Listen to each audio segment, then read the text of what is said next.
చెప్తున్నాను.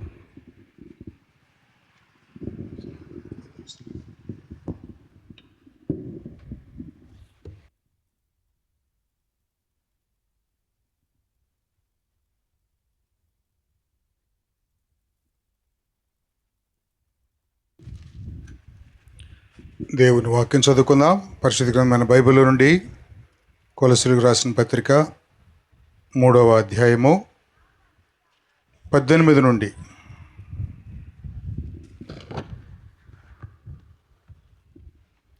4వ అధ్యాయము 1వ వచనం వరకు చదువుకుందాం. కొలసీలకు రాసిన పత్రిక 3వ అధ్యాయము 18వ వచనం నుండి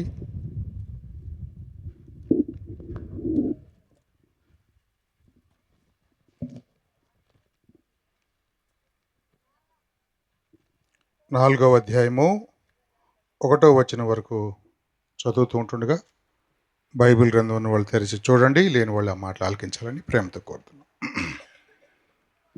భార్యలారా, మీ భర్తలకు విధేయులై ఉండుడి, ఇది ప్రభువును బట్టి యుక్తమై ఉన్నది. భర్తలారా, మీ భార్యలను ప్రేమించుడి, వారిని నిష్ఠుర పెట్టుకుడి. పిల్లలారా, అన్ని విషయంలో మీ తల్లిదండ్రుల మాట వినుడి, ఇది ప్రభువును బట్టి మెచ్చుకొనదగినది. తండ్రులారా, మీ పిల్లల మనస్సును కృంగకుండినట్లు వారికి కోపము పుట్టింపకుడి. దాసులారా, మనుషులను సంతోషపెట్టు వారైనట్టు కంటికి కనబడవలనని కాక ప్రభువునకు భయపడుచు శుద్ధాంతఃకరణము గలవారై శరీరమును బట్టి మీ యజమానులైన వారికి అన్ని విషయములలో విధేయులై ఉండుడి. ప్రభువు వలన స్వాస్యమును ప్రతిఫలముగా పొందుదుమని ఎరుగుదురు కనుక మీరేమి చేసినాను అది మనుషుల నిమిత్తము కాక ప్రభువు నిమిత్తమని మనస్ఫూర్తిగా చేయుడి. మీరు ప్రభు అయిన క్రీస్తునకు దాసులై ఉన్నారు. అన్యాయము చేసిన వానికి తాను చేసిన అన్యాయము కొలది మరలా లభించును. పక్షపాతముండదు.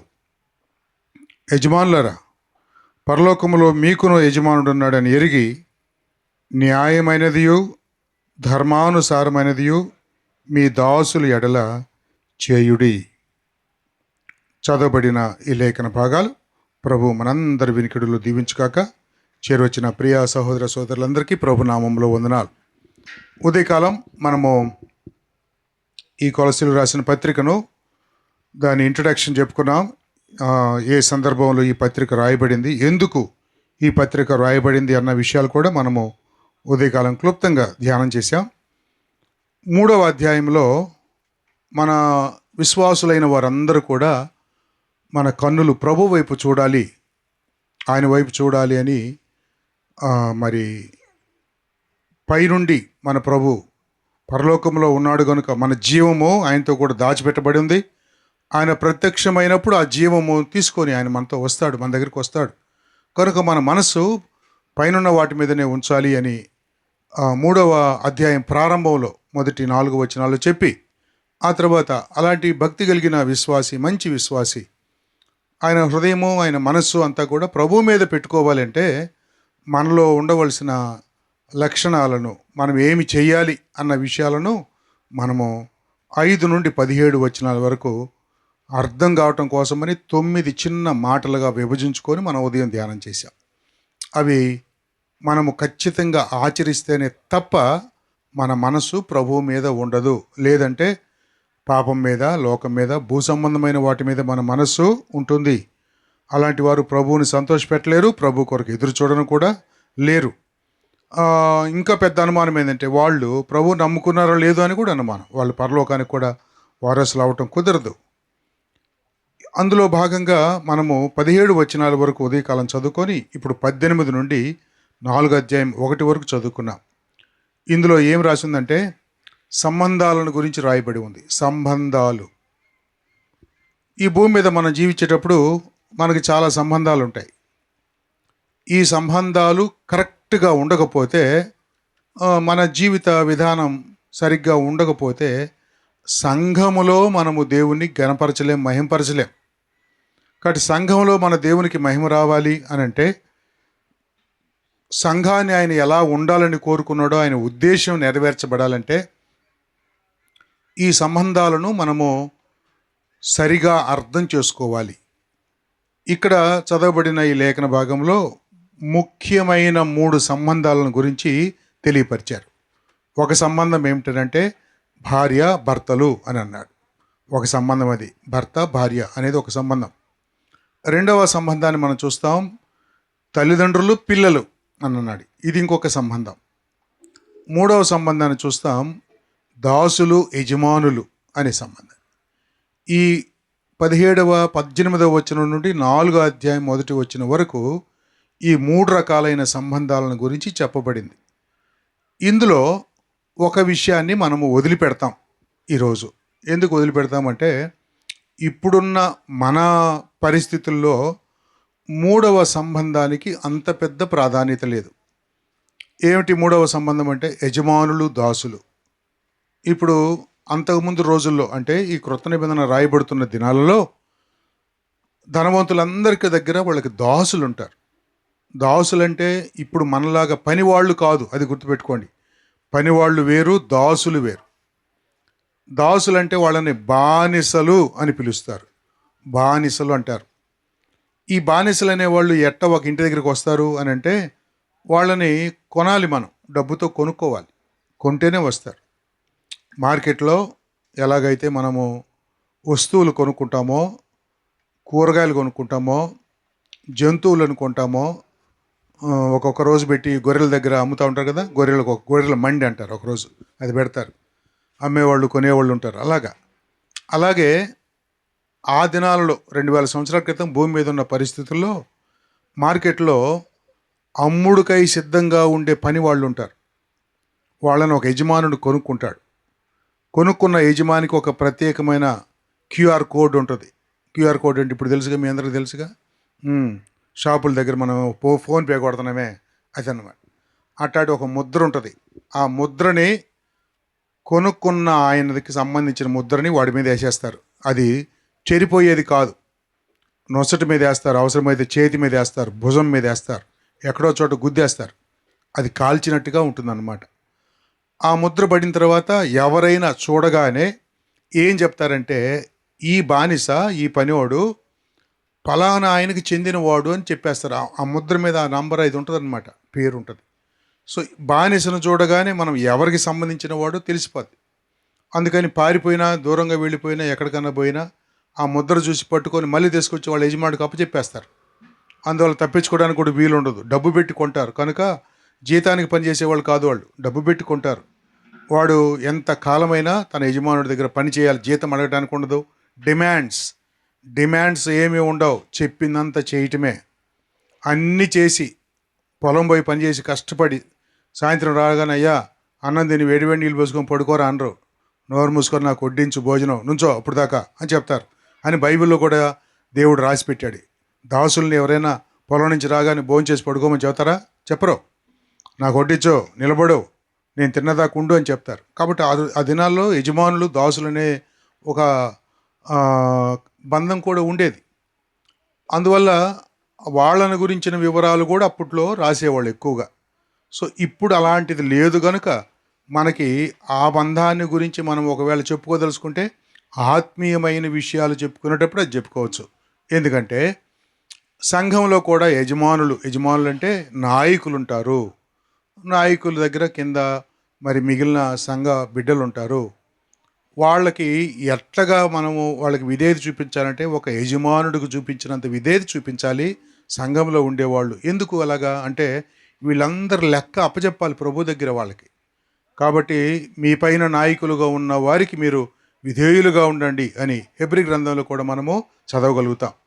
సో ఇప్పుడు ఆ స్టోరీని అంటే ఆ బంధాన్ని కొంచెం పక్కన పెట్టి మనం ఈరోజు క్లుప్తంగా 2 బంధాలను గురించి మాత్రమే మాట్లాడుకుందాం. ఈ 2 బంధాలను గురించి మాట్లాడుతూ ఉంటుండగా ఇప్పుడు మనం చదివిన పారాగ్రాఫ్లో ఒక ప్రత్యేకమైన మాట అట్లా సారిసారి కనిపిస్తుంది. నేను ఆ మాట చదువుతాను, మీరు కూడా గుర్తుపట్టడానికి అవకాశం ఉంటుంది. వచనం 18లో చూడండి, ప్రభువును బట్టి అని ఉందా? 18వ వచనంలో ప్రభువును బట్టి అని ఉంది. వచనం 20లో ప్రభువును బట్టి, వచనం 22లో ప్రభువునకు భయపడుచు, వచనం 24లో ప్రభువు నిమిత్తము, వచనం 23లో ప్రభువు వలన స్వాస్యము ప్రతిఫలము పొందుతాం. వింటున్నారా? మనం ఎన్ని బంధాల గురించి మాట్లాడుకుంటాం? రెండు బంధాలు. ఒకటి, అబ్బే మీరు ఇలా మౌనంగా కూర్చుంటే నేను అసలు వాక్యం చెప్పలేను. నువ్వు వాక్యం చెప్పొద్దు, దేవుడు పోయి కూర్చోయన్నా కూర్చుంటా, కానీ ఏం బాధపడకుండా. మీరు పలకకుండా నేను చెప్పడం సాధ్యం కాదు. మీరు పలకాలి. నేను చెప్పేది మీకు అర్థమవుతుంది అని అంటే మీరు పలికితేనే నాకు అర్థమైంది మీరు వింటున్నారు అని. మనం ఈరోజు 2 బంధాల గురించే మాట్లాడుకుంటున్నాం. 3 బంధాలు ఉన్నాయి, కానీ 2 బంధాలే మాట్లాడుకుంటున్నాం. ఒకటి భార్యాభర్తలు, 2 పిల్లలు తల్లిదండ్రులు. ఇక్కడ ఉన్న వాళ్ళల్లో ఖచ్చితంగా దేనికో దానికి చెందిన వాళ్ళే మనం. అన్నిటికంటే ఫస్ట్ దేనికంటే పిల్లలు తల్లిదండ్రులు. మనం పిల్లలం, మనకు అమ్మ నాన్న ఉన్నారుగా, వాళ్ళ గురించి మాట్లాడుకుంటాం. ఒకవేళ మీరు పెద్దోళ్ళు పెళ్ళి అయిపోతే ఖచ్చితంగా మీరిద్దరు భార్యాభర్తలు అనే బంధాన్ని గురించి కూడా మనము ఆలోచన చేస్తాం. ఇది ఏ విధంగానైనా మనకు ఉపయోగపడాలి. కాబట్టి ఈ చదవబడిన ఈ 2 బంధాలలో మనము ఒక పదాన్ని సారిసారికి గమనిస్తున్నాము అని అంటే అర్థం ఏంటనంటే ఈ బంధాల మధ్యలో ప్రభువు ప్రాముఖ్యంగా ఉంటాడు. ప్రభువుకి ప్రాధాన్యత ఉంది. ప్రభువుని మనము ఈ బంధాల మధ్యలో కనిపించేటట్టుగా ఉంచాలి. ఆయన ఉంటాడు. కుటుంబ సంబంధాల మధ్య ప్రభు ఉంటాడు. ప్రభు లేకుండా కుటుంబము అనేది లేదు. కాబట్టి మనం వాళ్ళ సంబంధాల గురించి మాట్లాడుకుంటూ ఉంటుండగా ప్రభువు అనే మాట ముఖ్యం. భార్యాభర్తలరా, మీ భార్యాభర్తల సంబంధం మధ్య ప్రభు ఉన్నాడు, అది గుర్తుపెట్టుకోండి. పిల్లలు తల్లిదండ్రులారా, తల్లిదండ్రులకు పిల్లలకు మధ్యలో ఎవరున్నారు? ప్రభు ఉన్నాడు. అందుకని వాక్యం ఏం చెప్తున్నాడు? ప్రభువుని బట్టి, ప్రభువుకు భయపడుచు, ప్రభు నిమిత్తం, ప్రభు వలన అనే ఈ మాటలను ఆ చిన్న పారాగ్రాఫ్లో 5 సార్లు మనం చూసాం. 5 సార్లు అంటే కుటుంబానికి ప్రభువుకి చాలా ఖచ్చితమైన సంబంధం ఉంది. ప్రభు లేకుండా ఈ సంబంధాలు లేవు అన్న విషయాన్ని మనము గుర్తుపట్టుకోవాలి. కాబట్టి ప్రభువును బట్టి అంటుండగా మనము మన సంబంధాలలో ప్రభువుకి ఎంత ప్రాధాన్యత ఇవ్వాలో మనం అర్థము చేసుకోవాలి. ఈ అర్థం చేసుకున్న మనం ఏం చేయాలి అంటే వాక్యములో వ్రాయబడిన సత్యాలను మనం అర్థం చేసుకోవాలి.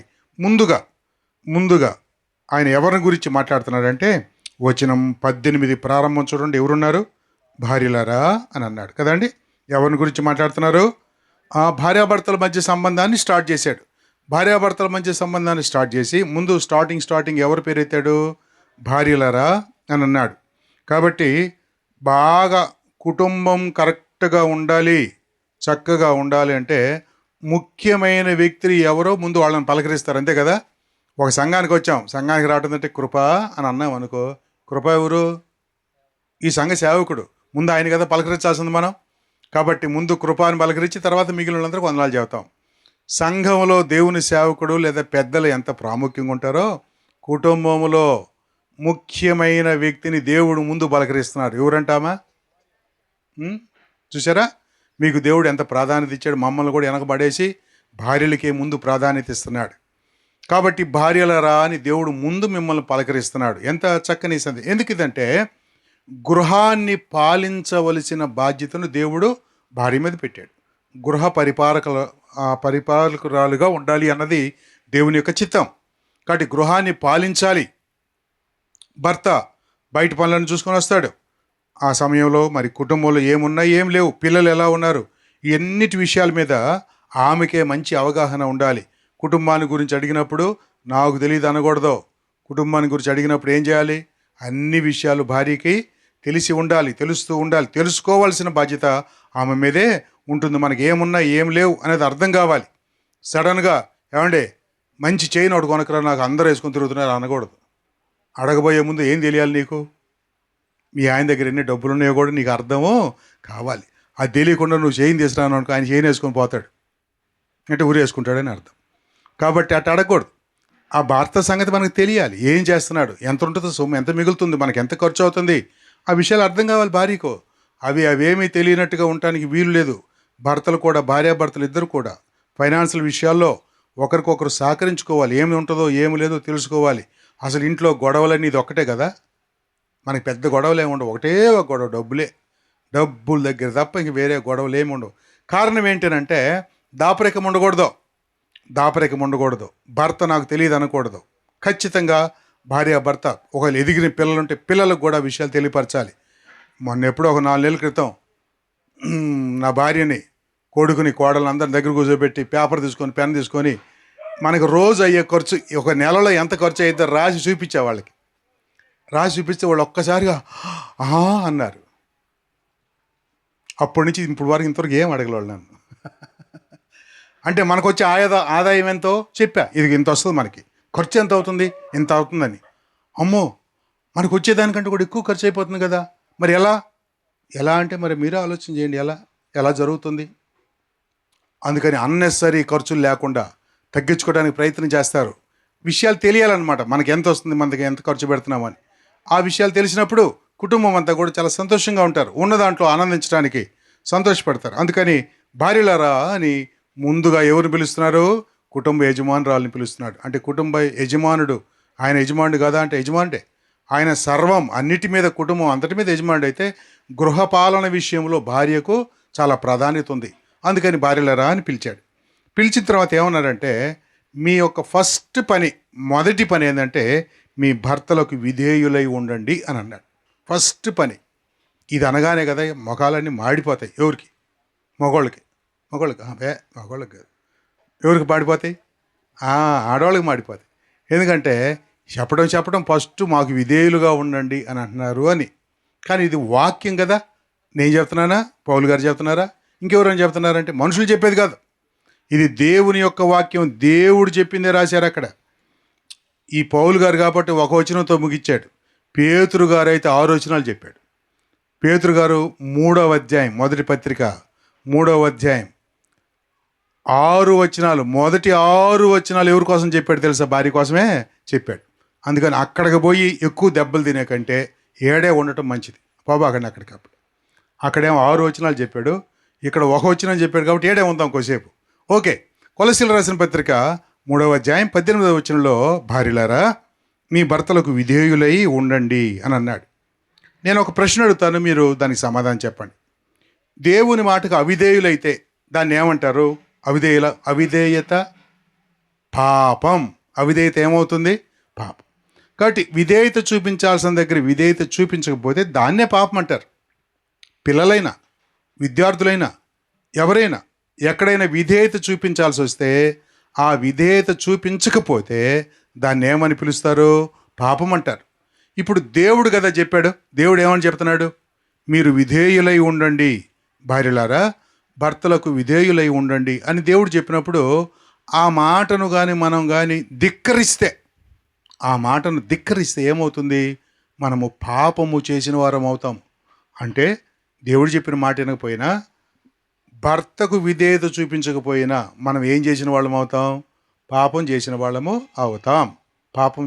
అవుతాం. అలాగైతే ఒక ప్రశ్న వేద్దాం. మనం అన్ని విషయాలలో, భార్యలారా అన్ని విషయాల్లో భర్తలకు విధేయత చూపిస్తున్నారా? ఎస్ అనే సమాధానం వస్తే నో ప్రాబ్లం. నో అనే సమాధానం వస్తే మనం ఏం చేస్తున్నామని అర్థం? ఇప్పుడు నేను చెప్పింది చెప్పండి, ఏం చేస్తున్నామని అర్థం? మగవాళ్ళు చెప్పకండి, ఆడవాళ్ళు చెప్పండి. మరి తప్పు చేస్తున్నాం కదా, పాపం చేస్తున్నాం కదా. పాపం చేయొద్దని కదా దేవుడు మనకు తన మాటలు చెప్పేది. అందుకని భర్తకు విధేయత చూపించటం అనేది అది దైవాజ్ఞ. దాన్ని మనం ఖచ్చితంగా పాటించాలి. అలా విధేయత చూపించకపోతే మనము పాపము చేసిన వాళ్ళము అవుతాం. అయితే మీరు భర్తకు విధేయత చూపించటం ద్వారా ఎంత గొప్ప కార్యం చేస్తున్నారో కూడా మీకు అర్థం కావాలి. మీరేదో భర్తకు లోబడుతున్నాము, మనల్ని మనం తగ్గించుకుంటున్నామేమో, తగ్గిపోతున్నామేమో, తక్కువైపోతున్నామేమో అని అనుకుంటున్నారు, కానీ కాదు. అలా చేయటం ద్వారా మీరు చేసే ఒక గొప్ప కార్యాన్ని పరిశుద్ధ గ్రంథమైన బైబిల్ లిఖించి పెట్టింది.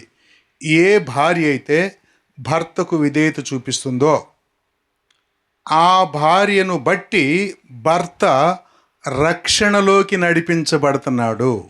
ఎంత అద్భుతమైన కార్యం కదా. మనం మామూలుగా అయితే ఏం చేయాలి?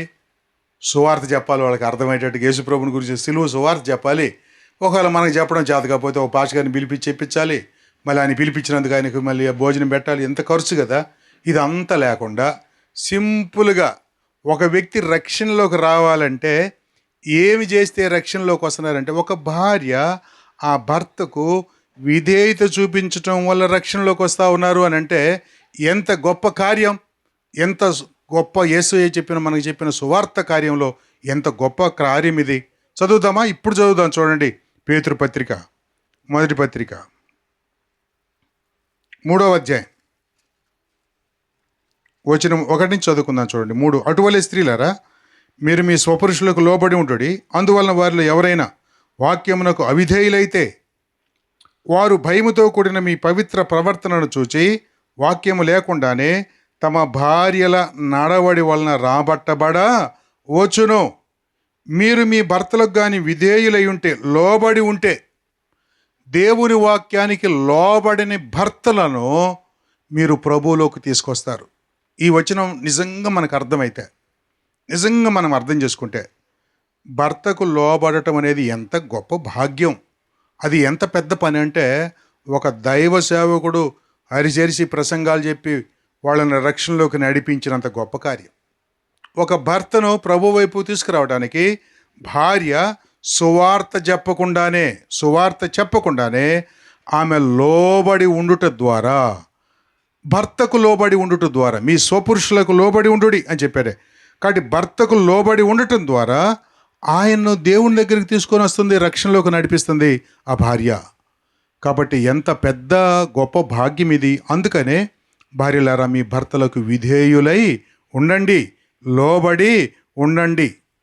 ఈ లోబడి ఉండటం ద్వారా వచ్చే ఆశీర్వాదాన్ని మనం ఈ వచనంలో చూడగలుగుతాం. ఇంత మాత్రమేనా అంటే కాదు, ఇంకా ఒక అద్భుతమైన సంగతి పేతురు భక్తుడే రాశాడు. వచనం 3 కూడా చూడండి. భర్తకు లోబడి ఉండటం, ఆయనకు విధేయురాలై ఉండటం అనేది దేంతో పోల్చబడిందో కూడా చెప్పాడు ఇక్కడ. 3వ వచనం చూడండి. జడలల్లుకొనుటయు, బంగారు నగలు పెట్టుకొనుటయు, వస్త్రములు ధరించుకొనుటయు అను వేలుపటి అలంకారము మీకు అలంకారముగా ఉండక, సాధువైనట్టుయు మృదువైనట్టుయునైన గుణమును అక్షయ అలంకారము గల మీ హృదయపు అంతరంగ స్వభావము మీకు అలంకారముగా ఉండవలెను. అది దేవుని దృష్టికి మిగుల విలువ కలది అని అన్నాడు. ఇక్కడ మరొక విషయాన్ని చెప్పాడు. అలంకరింపబడిన స్త్రీ. అలంకారం అంటే సహోదరులకి ఇష్టము. అలంకారం అంటే సహోదరులకి ఇష్టం. మనకేముందో దాన్ని చక్కగా వేసుకోవటం, వాళ్ళే అందంగా కనిపిస్తారు. ఒక్కసారి అటు లేడీస్ ఉన్న వైపు చూడండి, ఎన్ని రంగులు ఉంటాయో. మిమ్మల్ని చూడండి, ఎన్ని రంగులు ఉంటాయో. మన దగ్గర 2-3 రంగుల కంటే ఎక్కువ కనిపించావు. అటు చూడండి, మొత్తం కదా, ప్రపంచంలో ఉన్న రంగులన్నీ అక్కడ కనిపిస్తాయి.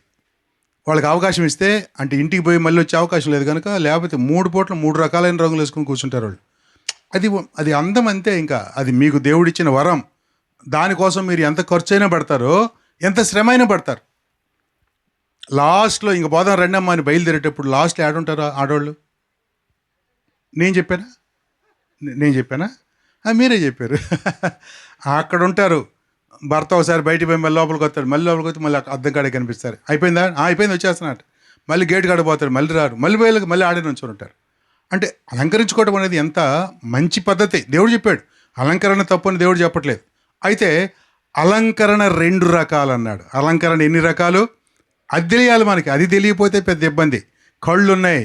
కళ్ళు 2 రకాల కళ్ళు ఉంటాయి మనకి. ఒకటేమో ఈ బయట కనిపించే కళ్ళు. వీటిని మన శరీరంలో ఉన్న కళ్ళు బాహ్య విషయాలను చూడగలుగుతాయి.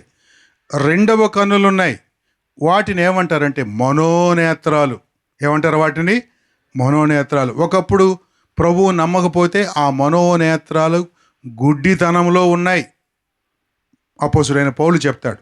ఆయనే మళ్ళీ ఎఫెసీ పత్రికలో చెప్తాడు, మీ మనోనేత్రములు వెలిగించబడినందున అని అంటాడు. మనోనేత్రాలకి వెలుగు కలుగుతుంది. కాబట్టి మనోనేత్రాలు వెలిగించబడాలి. అలాగ 2 రకాలైన నేత్రాలు మనకు ఉన్నట్టుగా అలంకరణ కూడా 2 రకాలుగా ఉంటుందని పేతురు భక్తుడు వివరంగా చెప్పాడు. చెబుతూ ఏమన్నాడంటే, మీరు బయట అలంకరణ, వస్త్రాలు వేసుకోవటం, జడలు అల్లుకోవటం, బంగారు నగలు పెట్టుకోవటం అనేది వెలుపట అలంకరణ. వెలుపట అలంకరణ ఏమవుతుంది అంటే, అది ఏదో ఒక టయాన కనిపించకుండా పోతుంది. ఎప్పుడు అలాగే ఉండరు. ఇక్కడ పెళ్ళైన వాళ్ళందరూ భర్తలందరూ పెళ్లి రోజు మీ భార్యను చూసారా? ఎంత సూపర్గా ఉంది కదా. రోజు అట్టే ఉంటుంది అనుకుంటే పెద్ద పొరపాటు కదా. ఇంటికాడ అట్టుంటారు, రోజు పెళ్లిపేటల మీద ఉన్నట్టుంటారా? ఉండరు కదా. ఆ రోజు ఏం చేశారు? చక్కగా అలంకరించుకొని వచ్చారు కదా. రోజు అట్టు ఉండమంటే కుదరదు. ఒకవేళ అలాగే ఉండాలని మనం అనుకుంటే వయసు అసలు ఒప్పుకోదు. అవునా? వయసు ఒప్పుకోదు. నాకు పెళ్ళేటప్పుడు సన్నగా ఉండేవాడిని.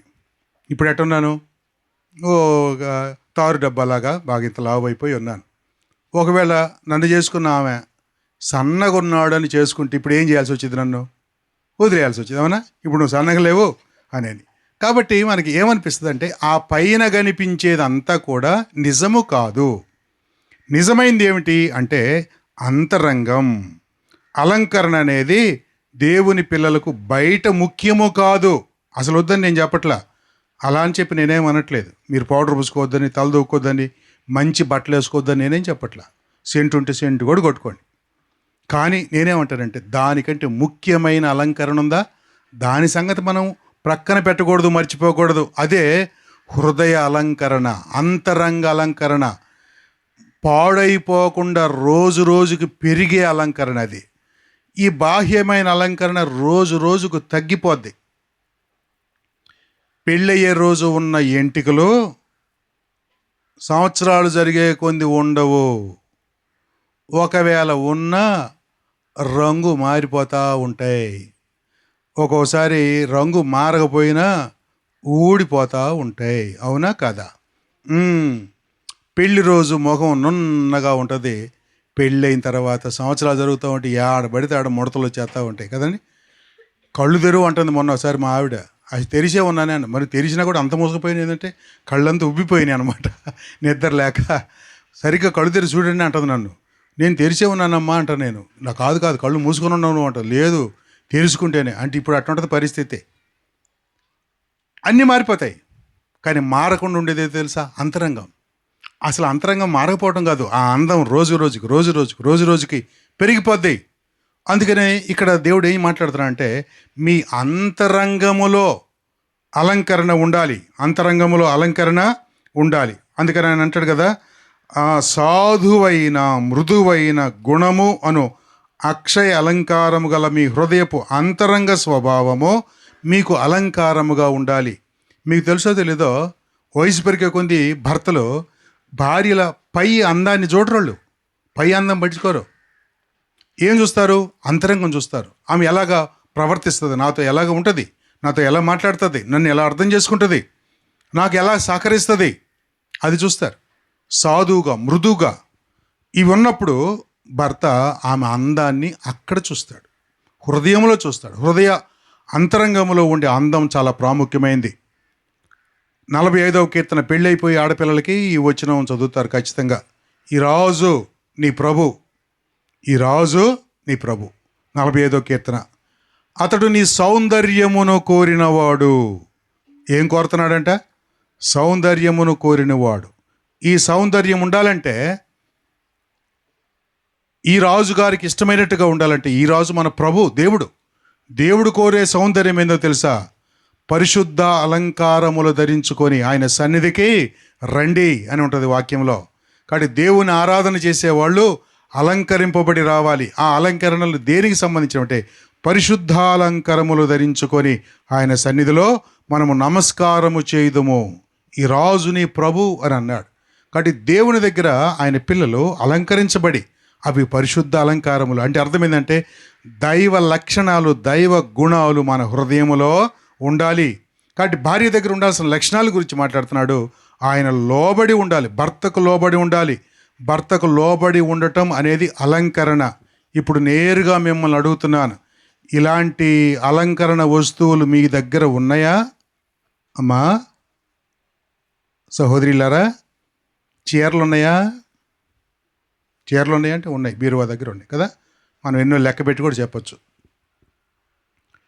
వేసుకోవడానికి వస్తువులు ఉన్నాయా? ఉన్నాయి. చెప్పులు ఎన్ని రకాలు ఉన్నాయి? ఇంట్లో ఒకటి, బయటకు ఒకటి, ఫంక్షన్లకు ఒకటి. ఓకే, 3 రకాలు, పెద్ద ఎక్కువ లేవండి. సరే, ఓకే, పని. ఇవన్నీ అడుగుతూ ఉండగా అంతరంగాన్ని అలంకరించుకోవడానికి మన దగ్గర అలంకరణ ఉందా? అవి నీ భర్తకు కనిపిస్తున్నాయా? నీ దగ్గర పవిత్రమైన మాటలు ఉన్నాయా? సాధువైన గుణం ఉందా? సాధువైన గుణానికి ఆపోజిట్ ఏంటో చెప్పండి. సహోదరులే, మీరు అసలు ఎవరు మాట్లాడటానికి లేదు, మీకు ఇప్పుడు లేదు, మీకు ఒక అరగంట తర్వాత, మీకు ఒక అరగంట వాళ్ళకే. సాధువైన గుణానికి వ్యతిరేకమైన గుణం ఏంటి? క్రోధం. సాధుత్వం కాకుండా కోపం, క్రోధం. లోపల మనసులో ఏదో ఉంటుంది భార్యకి, ఒరే నా కారే చిక్కింది వాటికే,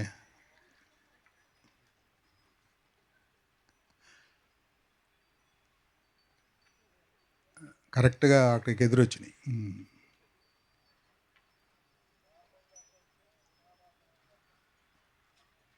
ఓకే ఓకే ఓకే, పోతాయి పోతాయి పోతాయి.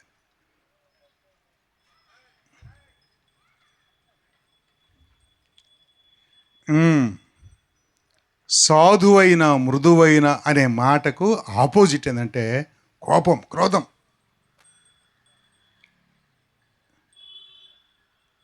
ఏమా అన్నాడు అనుకో భర్త, కాపీ అడగదాం అనుకున్నాడు, పిలిచాడు, నువ్వు ఆ రేంజ్లో అనేలకే ఏం లేదులే అంటాడు.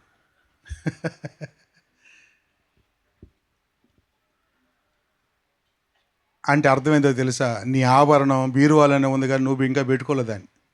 సాధువైన గుణం అనే లక్షణం మన దగ్గర కనిపించట్లా. పిల్లలు కూడా కొన్నిసార్లు అమ్మ దగ్గరికి పోవడానికి భయపడిపోతారు. ఈరోజు నేను బడికి పోకుండా ఆగుతున్నానని చెప్పాలి అమ్మకి.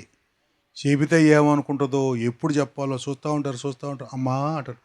అమ్మా అనగానే అక్కడి నుంచి ఏమైనా పడితే ఇంకా అనగానే బ్యాగ్ భుజాన్ని తెలుసుకుని వెళ్ళిపోతూనే ఉంటాడు వాడు.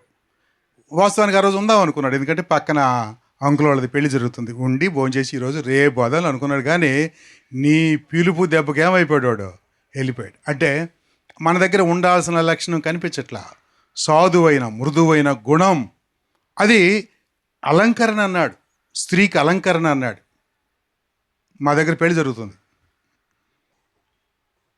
జరుగుతుంటే పెళ్లి కూతురు అంటే పెళ్లి కాదులే, ముందు పెళ్లికి ముందు ఏమంటారు దాన్ని, ఎంగేజ్మెంట్ ప్రధానం జరుగుతుంటే అమ్మాయి ఇంటి దగ్గర జరుగుతూ ఉంది.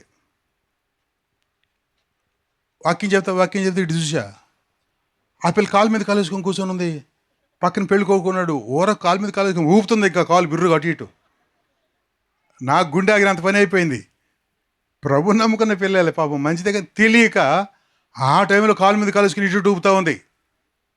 గుండె ఆగిపోయింది. చిన్నగా ఒకరిని పిలిచి చెవిలో చెప్పాను అనమాట, పోయి చిన్నగా చెప్పరా నాయన, నేను ఇటు తిరిగి ఉన్నాను, వెనక పక్క కూర్చున్నారు వాళ్ళు అని. ఆ టైంలో అలా కూర్చోడానికి వీలు, అలా ఉండకూడదు అంతే. అక్కడ మనం ఎంత తగ్గించుకుంటామో అంత గౌరవంగా కనిపిస్తుంది.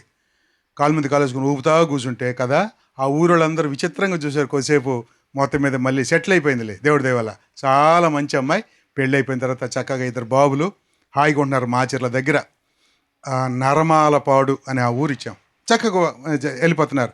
ఆ రోజు చెప్పారు, ఈ అమ్మాయి కొద్దిగా దురుసుగా ఉంటుందేమో అనుకున్నాం, చాలా మృదువైన పాప అని తర్వాత సాక్ష్యం ఇచ్చారు. అది ఎవరు చెప్పాలో తెలుసా? మంచి అమ్మాయిని ఎవరు చెప్పాలి? అమ్మాయి వాళ్ళ అమ్మనో వాళ్ళ బంధువులుగా చెప్పాల్సింది భర్త. ఎవరు చెప్పాలి? భర్త చెప్పాలి. ఇప్పుడు మిమ్మల్ని గురించి మీ భర్తను అడిగితే ఏం చెబుతారు చెప్పండి? ఏంది చెప్పకుండా ఆన్సర్ చూస్తున్నావు అన్నావు అనుకో, ఏం చెబుతాడు కదా? ఏదో వాళ్ళు అడుగుతుంటే చెప్పవేందండి, చెప్పవా, నువ్వు ఇంటికి రాజు నీ సంగతి చెప్తా అన్నావు అనుకో, పాపం ఇంకేం చెప్తాడు? చాలా మంచిదయ్యా అని చెబుతాడు. అట్ట చెప్పకూడదు. నువ్వు లేనప్పుడు నిన్ను గురించి ఏం చెప్తాడు? నిన్ను గురించి సాక్ష్యం చెప్పాల్సింది ఎవరు? భర్త చెప్పాలి. రెండవది, నిన్ను గురించి సాక్ష్యం చెప్పాల్సింది ప్రభువు చెప్పాలి. ప్రభువు నిన్ను గురించి, ఇదిగో ఈ సహోదరి, ఈ భార్య వాక్యానుసారమైన భార్య, యోగ్యురాలు. ఎప్పుడు ఈ మాటలు చెప్పగలుగుతారు అంటే మన అలంకరణ సరిగ్గా ఉండాలి. మనందరికీ తెలిసిన ఒక విషయాన్ని నేను మీకు ఈ సందర్భంలో జ్ఞాపకం చేస్తాను. ఇశ్రాయేలు ప్రజలకు కృప 4 వరకు, ఇశ్రాయేలు ప్రజలకు ధర్మశాస్త్రం ఇవ్వబడింది. ఈ ధర్మశాస్త్రాన్ని వాళ్ళు ఆచరించాలని దేవుడు సీనాయి పర్వతం మీద మోషేకు ఆజ్ఞాపించి అవన్నీ కూడా రాసి వాళ్ళకి ఇచ్చారు. వాటిని ఆచరించాలి, వాటిని మీరకూడదు. అయితే ఇశ్రాయేలు ప్రజలు ఆ ధర్మశాస్త్రాన్ని బట్టి వాళ్ళు ఎవరూ కూడా ఒక్కడైతే ఒక్కడని కూడా నీతిమంతుడిగా తీర్చబడలేదో, నీతిమంతుడిగా తీర్చబడలేదు. నువ్వు అడుగు కూర్చోపో, నువ్వు లేచి అక్కడ కూర్చోపో, అటు కూర్చో, అందరి దగ్గర కూర్చోపో, అటు కూర్చోయ్యా, కూర్చొని మంచిలాగా అడు కూర్చో.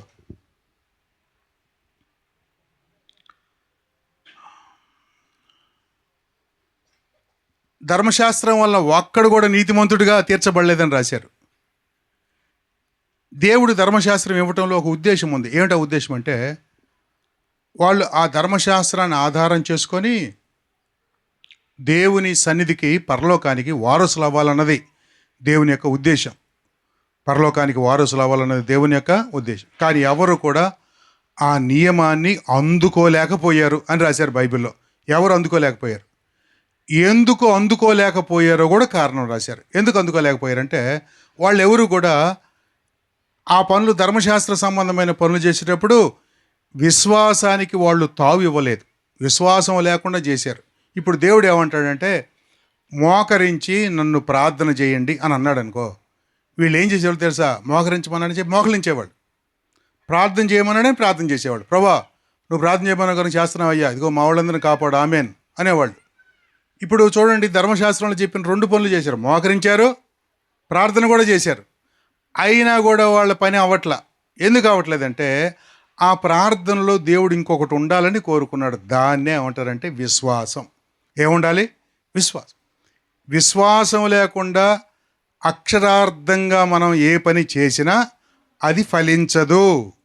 ఈ సంగతి ధర్మశాస్త్రాన్ని ఆచరించిన వాళ్ళందరూ కూడా అక్షరార్థముగా ఆచరించి వాళ్ళు దైవ దీవెనలు, ఆశీర్వాదాలు, లేకపోతే దేవుడు దాచిపెట్టిన ఆ స్వాస్యాన్ని వాళ్ళు పొందుకోలేకపోయారు. వాళ్ళు మార్పు చెందలేకపోయారు. ఆ విషయాన్నే పౌలు గారు చెప్తున్నాడు, ధర్మశాస్త్రము దేనిని చేయజాలకపోయినో దేవుడు దానిని చేసెను అని చెప్తాడు. సరే, వాళ్ళు ఎందుకు చేయలేకపోయారంటే విశ్వాసము లేకుండా వాళ్ళు ఆ పనులు చేశారు. అందుకని అప్పటి నుంచి దేవుడు ఏమని బోధిస్తున్నాడంటే, మీరు చేసే ప్రతి పనిలో ఏముండాలంటే విశ్వాసం ఉండాలి, దేవుడి మీద నమ్మకం ఉండాలి. నమ్మకం లేకుండా మనం పనులు చేయకూడదు. ఇక ఎవరైతే దేవుని నిజంగా నమ్ముతారో వాళ్ళని దేవుడు ఇలాగా ఉపమాన రీతిగా పిలవటం మొదలుపెట్టారు. ఎవరైతే విశ్వాసం ఉంచుతారో వారికి ఏమని చెప్పేవాడు తెలుసా? వీళ్ళు అబ్రహాము సంతానము. ఎవరు వీళ్ళు? అబ్రహాము సంతానము.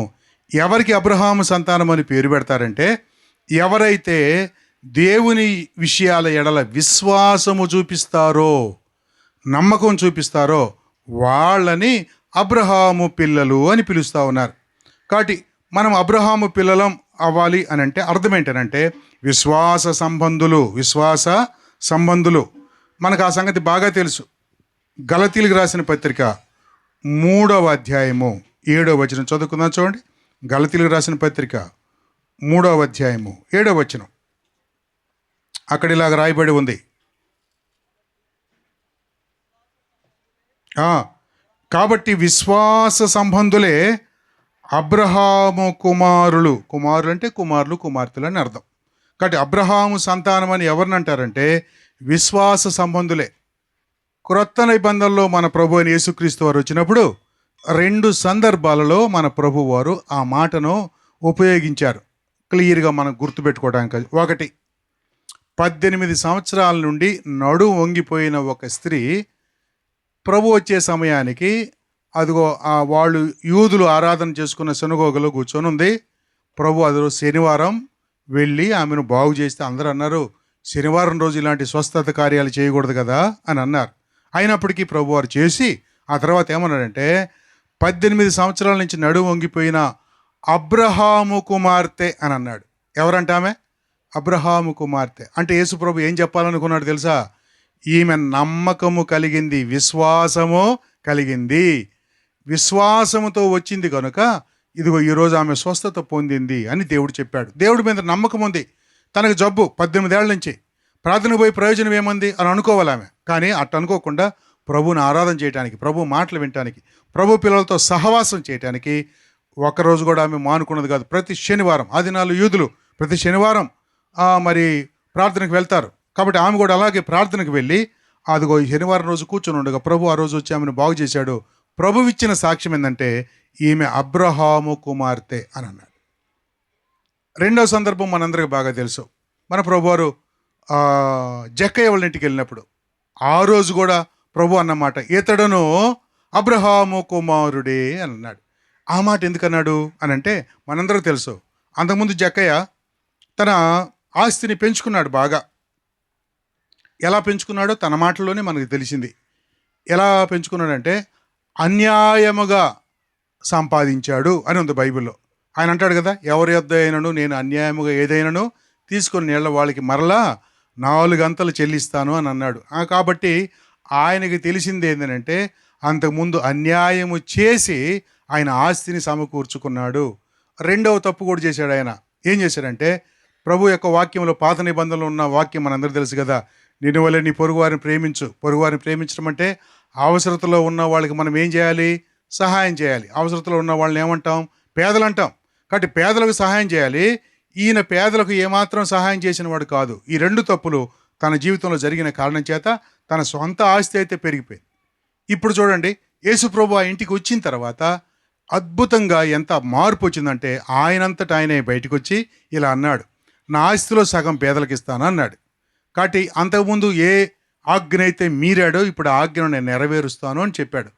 నిన్ను వలె నీ పొరుగు వారిని ప్రేమించమని ఆజ్ఞను పక్కన పెట్టేశాడు అనమాట ఇప్పటిదాకా ఆయన. అందుకని అది చేయటం మొదలుపెట్టాడు. రెండవది, అన్యాయం చేసి సంపాదించాడు కదా, అదంతా కూడా వాళ్ళకి ఇచ్చేస్తానన్నాడు. ఒకసారి ఆయన లెక్కలు వేసుకొని మనం చూస్తే ఒకవేళ ఆయన దగ్గర 10 కోట్లు ఉన్నాయి. ఇలా వినండి, 10 కోట్లు ఉన్నాయి. 10 కోట్లు ఉంటే 5 కోట్లు ఎవరికి ఇవ్వాలి? ఇప్పుడు పేదోళ్ళకి ఇవ్వాలి. ఆయన చెప్పిన మాటలే ఆయన ఇచ్చేశాడు. 5 కోట్లు పేదోళ్ళకి ఇచ్చేశాడు. ఇక 10 కోట్లలో అన్యాయంగా సంపాదించిన వాళ్ళకి ఆయన ఒక 1 కోటి రూపాయలు సంపాదించిన వాడికి అన్యాయంగా 1 కోటి రూపాయలు తెచ్చుకోండి. ఇప్పుడు వాళ్ళకి ఎంత ఇవ్వాలి? 4 అంతలు ఇవ్వాలి. 4 అంతలు ఇస్తే ఎంత పోద్ది? వాళ్ళు 1 కోటి వాళ్ళకి ఇవ్వగా మళ్ళీ 4 అంతలు 4 కోట్లు ఇచ్చేయాలి. ఏం మిగిలింది దీనికి? 0. ఈయన దగ్గర 0 మిగిలింది. అయినా సంతోషంగా అది చేయడానికి ఇష్టపడుతున్నాడంటే ఎందుకు జక్కయ్య తన ఆస్తి అంతా ఇచ్చేసి ఖాళీ చేతులతో కూర్చుందాం అనుకుంటున్నాడంటే తన ఎదురుగా ఆయనను సృజించిన రక్షకుడైన క్రీస్తు ప్రభు ఉన్నాడు. ఆయన నా సమస్త అవసరతలు తీర్చగలడు. ఆయనే నాకు సర్వం, ఆయనే నాకు మొత్తం, ఆయన ఉంటే నాకు అన్నీ ఉన్నట్టు అని నమ్మాడు గనుక. అందుకని ప్రభు వారు ఏమన్నాడు తెలుసా? ఇతడును అబ్రహాము కుమారుడే. రైట్, ఈ మాటలు మీకు అర్థమైనయా? ఎవరి గురించి అబ్రహాము కుమారుడు కుమార్తె అన్నారు? ఎవరు ఆయన నమ్మితే, సంపూర్ణంగా మిగిలినవన్నీ వదిలేసి నమ్మితే, 18 ఏళ్ల క్రితమే ప్రార్థన మానుకోవాల్సిన ఆమె నడువు వంగిపోయిన ప్రార్థనకు వస్తూనే ఉందంటే దేవుని మీద ఆమెకున్న నమ్మకం. అలాగే ఆస్తి అంతా పోయినా కూడా ప్రభు ఉన్నాడని నమ్మిన జక్కయ్య కదండి ప్రభుని ఎంతగా విశ్వసిస్తున్నాడో. ఈ విషయాలు ఎవరి దగ్గర ఉంటాయో వాళ్ళని ఏమంటారంటే అబ్రహాము పిల్లలు, అబ్రహాము కుమారులు, అబ్రహాము కుమార్తెలు అని పిలుస్తారు. మనందరం అబ్రహాము సంతానం అని పిలువబడుతున్నాం ఇప్పుడు. దేవునికి స్తోత్రం. ఎందుకంటే మనందరం దేంట్లోకి వచ్చేసాం? విశ్వాసములోకి వచ్చేసాం. సహోదరులైనా సహోదరులైనా మనందరం అబ్రహాము సంతానం. దానికి కారణం ఒకటే, మనం ప్రభుని నమ్ముతున్నాం కనుక. రైట్, ఇప్పుడు మీకు ఇంకొక విషయం చెప్తాను. మనకు లేనిది వీళ్ళ కోసం స్పెషల్గా పెట్టింది. శారా సంతానం ఎవరంట? మనకు లేదు. మనం శారా సంతానం అని పిలవడానికి మనకు అవకాశం లేదు. మనకు ఒట్టి అబ్రహామే. వీళ్ళకి 2 ఉన్నాయి. అబ్రహాము సంతానం అని పిలువబడతారు ఎప్పుడంటే మీరు దేవుని యందు విశ్వాసం ఉంచినప్పుడు. శారా సంతానం, శారా పిల్లలని కూడా పిలువబడతారని ఉంది బైబిల్లో. అది మీకు ఇంకా ఎక్స్ట్రా కిరీటం అన్నమాట. అది మరి ఎప్పుడు వచ్చిద్దా ఆ పిలుపు? ఎప్పుడు మనం శారాకు పిల్లలం అవుతాం? మళ్ళీ చదువుకుందాం చూడండి. పేతురు రాసిన మొదటి పత్రిక 3వ అధ్యాయం 6వ వచనం చదువుకుందాం చూడండి. పేతురు రాసిన మొదటి పత్రిక 3వ అధ్యాయం 6వ వచనం నేను చదువుతున్నాను. 6వ వచనం చదువుకుందాం. ఆ ప్రకారం అంటే 5వ వచనం చదవాలి. ఆ ప్రకారం అంటే అటువలే పూర్వము దేవుని ఆశ్రయించిన పరిశుద్ధ స్త్రీలు తమ స్వపురుషులకు లోబడి ఉండుట చేత తమ్మును తాము అలంకరించుకొనిరి. ఆ ప్రకారమే శారా అబ్రహామును యజమానుడని పిలుచుచు అతనికి లోబడి ఉండెను. కాబట్టి శారా కూడా అలంకరింపబడింది. శారా కూడా ఈ అంతరంగ స్వభావములో అలంకారము ఉంది. ఆమె అలంకరింపబడిన స్త్రీ. భర్త కోరుకునే అలంకారం, అంతరంగ స్వభావ అలంకారం, దేవుడు మెచ్చుకునే అలంకారం శారా దగ్గర ఉంది. ఇప్పుడు చూడండి, ఆ మిగిలిన వచనం 6లో మిగిలిన భాగం చదువుకున్నాం. మీరును అంటే ఎవరు? 1వ వచనం స్త్రీలరా ఉందా? ఇది ఎంత స్త్రీల గురించి మాట్లాడుతున్నా. అటువలే స్త్రీలారా అన్నారు కదా. కాబట్టి ఇప్పుడు వాళ్ళ సంగతి చెప్తున్నాడు. మీరును యోగ్యముగా నడుచుకొనుచు ఏ భయమునకు బెదరకున్న ఎడల ఆమెకు ఆమెకు ఆమెకు పిల్లలగుదురు. ఆమె అంటే ఎవరు? శారా. అబ్రహాము పిల్లలని పిలువబడేవాళ్ళు విశ్వాసులైతే భర్తకు లోబడే వారిని శారా పిల్లలు అంటారు. అమ్మా శారా పిల్లలు అనరే? శారా పిల్లలు అంటే అందరూ ఏం చేయాలి? అనాలి. అంటే అందరూ అనబాకండి, భర్తకు లోబడేవాళ్ళు అనండి.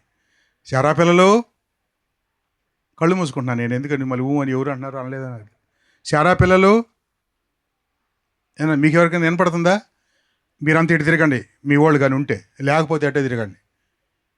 మీ పక్కటే ముగ్గులు కానీ ఇటు ఉంటే ఒకసారి చూడండి. మళ్ళీ నేను పిలుస్తున్నాను, పలుకుతారేమో చూడండి ఒకసారి. శారా పిల్లలు అన్నారా? కదా, ఎంత ధైర్యం కావాలి ఆ మాట భర్తను ఎదురుగా పెట్టుకొని నేను శారా పిల్లలని పిలువబడటానికి ధైర్యం. కారణం ఏంటంటే నా భర్తకు నేను లోబడుతున్నాను. భర్తకు లోబడే ప్రతి స్త్రీ శారాకు పిల్ల అని పిలువబడుతుంది. అలాగైతే అబ్రహాము పిల్లలని పిలువబడుతున్న మనందరం కూడా సహోదరులు, మరి ముఖ్యంగా ఎవరి పిల్లలని పిలువబడాలి? శారా పిల్లలని పిలువబడాలి. నాకు అబ్రహాము సంగతి తెలియదయ్యా, శారా సంగతి తెలియదయ్యా అంటే మనకి ఇంకొకడు ఉన్నాడు, తండ్రి. మీరు మీ తండ్రి యగు అపవాది సంబంధులు, అపవాది పిల్లలు అన్నాడు. వాడి పిల్లలైతే కదా ఈ గోలంతా ఉండదు. భర్తను ఏమైనా పిలవచ్చు, ఏమైనా అనొచ్చు, ఏమైనా పిలవచ్చు. పక్కోళ్ళతో భయం లేదు, ఎదురోళ్ళతో భయం లేదు, అత్తమావాలంటే అస్సలు భయపడాల్సిన పని లేదు. ఎవరన్నా ఏమైనా అనుకుంటారో భయం లేదు. ఏది నోటికి ఏది వస్తే అది మాట్లాడచ్చు. ఎప్పుడు? వాడు కానీ మా నాన్న అయితే. వాడిని వదిలేసి ప్రభు దగ్గరికి వచ్చాము. దేవుని పిల్లలం, అబ్రహాము పిల్లలం, శారా పిల్లలం అని పిలువబడాలంటే మనము విధేయత చూపించాలి. శారా తన భర్తకు లోబడి భర్తను ఏమని పిలిచేదో తెలుసా? యజమానుడా అని పిలిచేది. ఎంత అద్భుతమైన సంగతి, యజమానుడా అని.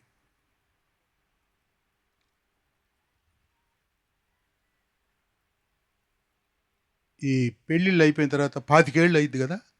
25 ఏళ్ళు అయితే పండగ చేస్తారే అమ్మా, సిల్వర్ జూబ్లీ. ఒకళ్ళకి పెళ్ళయి భార్యాభర్తలు ఇద్దరు సిల్వర్ జూబ్లీ చేసుకుంటున్నారు. పాస్టర్ గారు వాక్యం చెప్పి అన్నాడు, ఇంత అద్భుతమైన కుటుంబాన్ని మీరు ప్రపంచంలో ఎక్కడ చూడలేరు. నేను ఈ 25 సంవత్సరాలు, వాళ్ళు పెళ్ళయ్య అమ్మాయి ఇక్కడికి వచ్చిన తర్వాత 25 సంవత్సరాలు అసలు ఒక్క రోజు కూడా భర్త మాటకు కాదు అన్నది కాదు. ఆయన ఏమి చెప్పినా ఓకే అండి అని వెళ్తుందే తప్ప ఒక్క మాటకు కూడా అవిధేయత చూపించలేదు ఆమె అని పాస్టర్ గారు సాక్ష్యం చెప్పాడు. భర్తను అడిగారు, నిజమేనా అని. అన్నాడు. బిర్రుగా అన్నాడు ఆయన. ఇక ఆమెకు పెళ్ళయి పిల్లలు 20-23 సంవత్సరాలు పిల్లలు ఉన్నారు. పెళ్ళిడికి వచ్చిన పిల్లలు. ఇంకా ఈ రోజున్న సంగతి చెప్పకపోతే బాగుంటుందని నా మంది. నేను కూడా ఒక 2 నిమిషాలు మాట్లాడతానండి సిల్వర్ జూబ్లీలో అని. మాట్లాడమ్మా, మైక్ ఇచ్చారు. ఎందుకు ఇన్నేళ్ళు విధేయతగా నేను జీవించగలిగానంటే, పెళ్ళైన కొత్తలో మా ఆయన నన్ను గుర్రం ఎక్కించుకొని దూరంగా తీసుకెళ్ళాడు. విజయవాడ అంత దూరం తీసుకెళ్ళాడు గుర్రం ఎక్కించుకొని. పెళ్ళి ఎప్పుడు అయ్యింది, ఇంకా గుర్రం మీద, ఆయన గుర్రం ఉంది ఆ రోజుల్లో. గుర్రం ఎక్కించుకొని విజయవాడ తీసుకెళ్ళి అక్కడ నాకు ఐస్ క్రీమ్ ఇప్పించాడు. మేమిద్దరం గుర్రాన్ని అక్కడ కట్టేసి అటు నైతొట్టున కూర్చొని ఐస్ క్రీమ్ తింటా ఉన్నాం. ఇది తింటుంటే ఆ గుర్రం చూసింది, ఇదేదో మేతన్నారు వీళ్ళు, నాకేం పెట్టకుండా పొద్దున్న నుంచి ఆడ కట్టేసి మళ్ళీ ఈమెను కూడా ఎక్కించుకుని పొద్దున్న అక్కడే వచ్చాడు నా మీద. ఇప్పుడు ఇద్దరిని ఎక్కించుకున్నాడు బాగా బిర్రుగా. నేను మళ్ళీ విజయవాడ దాకా వచ్చాను. నీళ్ళు అవుతున్నాయి, ఆకలి అవుతుంది, నాకేం పెట్టకుండా వీళ్ళిద్దరే మేస్తున్నారు అనుకొని వాళ్ళు ఏదో గడ్డి తింటున్నారు, నాకు కూడా గడ్డి కావాలని అరిచింది అది. కొత్త పెళ్లి కూతురు కదా, కొత్త పెళ్లి కూతురు దగ్గర ఈయన కొత్త పెళ్లి కొడుకు కొద్దిగా స్టైల్గా, నా గుర్రం అది చెబుతున్నాడు దాని గురించి, నేను చెప్పినట్టు ఏంటది అవన్నీ. అది మాత్రం ఎన్ని పడుచుకోకుండా గుర్రం సైకిల్ కదా, అరుస్తూనే ఉంది అది. అరుస్తూ ఉంటే వీళ్ళిద్దరు ఐస్ క్రీమ్ తింటే ఆ అరుపులు కొద్దిగా వీళ్ళకి డిస్టర్బెన్స్గా ఉన్నాయి. ఆయన అన్నాడు, ఆ గుర్రం పేరు జాన్ అన్నమాట, ఏ జాన్ షటప్ అని అన్నాడు.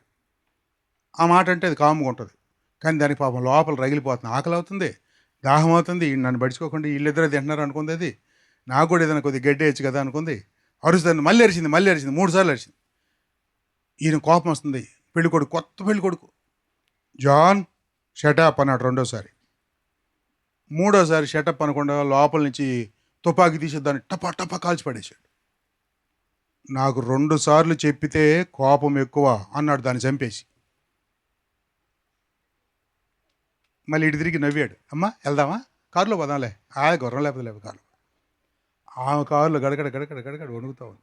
వామ్మో, ఇటు రెండోసారి కానీ వినకపోతే మూడోసారి ఏం చేస్తాడు? అందుకని ఈ 25 ఏళ్ళు భర్త మాట వింటూ వచ్చిందంట. అసలు సీక్రెట్ అది. ఇప్పుడు చెప్పండి, మీరు నిజంగా విధేయత చూపించింది ఆమె? అది విధేయత కాదు, భయం. అట్లాంటి భయం ఉండకూడదు. భయం ఎలా ఉండాలంటే రెవరెన్షియల్ ఫియర్ అని ఉండాలి. రెవరెన్షియల్ ఫియర్ అంటే అర్థమేం తెలుసా? భక్తి భావంతో భయము. ఇప్పుడు దేవుడు అంటే మనం భయపడతామే, భక్తితో అన్నమాట భయం. అధికారులు అంటే భయపడతామే, భక్తితో అన్నమాట భయం. భక్తితో భయాన్ని చూపించాలి మనం, అంతే తప్ప చంపేస్తారని భయపడితే అది నిజమైన భయమో కాదు. ఇట్ట నిజమైన భయం లేకుండా ఉండేవాళ్ళు ముందు భయపడతారు, కానీ వెనక అసలు భయపడనే మనం లేవు అనుకోండి, భర్త ఉన్నప్పుడు అండి అండి అండి అంటే ఉంటారు. ఆయన పోయిన తర్వాత అండి లేదు, బండి లేదు. అట్టుండకూడదు. నీ ఎదురుగైనా అలాగే ఉండాలి, నువ్వు లేనప్పుడు కూడా అలాగే ఉండాలి. అది నిజమైన భయం. ఆ నిజమైన భయం కలిగి ఉండాలని దేవుడు కోరుకుంటాడు. కాబట్టి భార్యలో భర్తలకు విధేయత చూపించడం అనేది ఎంత గొప్ప భాగ్యమో చెప్పాడు చూడండి. అలంకరణ అన్నాడు. అంత మాత్రమే కాకుండా మనందరికీ ఒక అద్భుతమైన టైటిల్, శారా పిల్లలని పిలువబడాలంటే అంత తేలికైంది కాదు. అబ్రహాము పిల్లలని పిలువబడాలంటే అంత తేలికైన పని కాదు. ఇతడును అబ్రహాము కుమారుడే, ఈమెయు అబ్రహాము కుమార్తె అని చెప్పిన ప్రభువారు సహోదరుల వైపు చూసి ఈమె శారా కుమార్తె అని చెప్పాలి అని అంటే, శారా వలె మనం కూడా భర్తకు విధేయత చూపించాలి. ఒక చిన్న సమస్య ఏంటంటే, విధేయత చూపిస్తే వాళ్ళు అనుకుంటున్నారు మనల్ని మనం తక్కువ చేసుకున్నట్టేమో అనుకుంటున్నారు. అది కాదు అని మనం గుర్తుపెట్టుకోవాలి.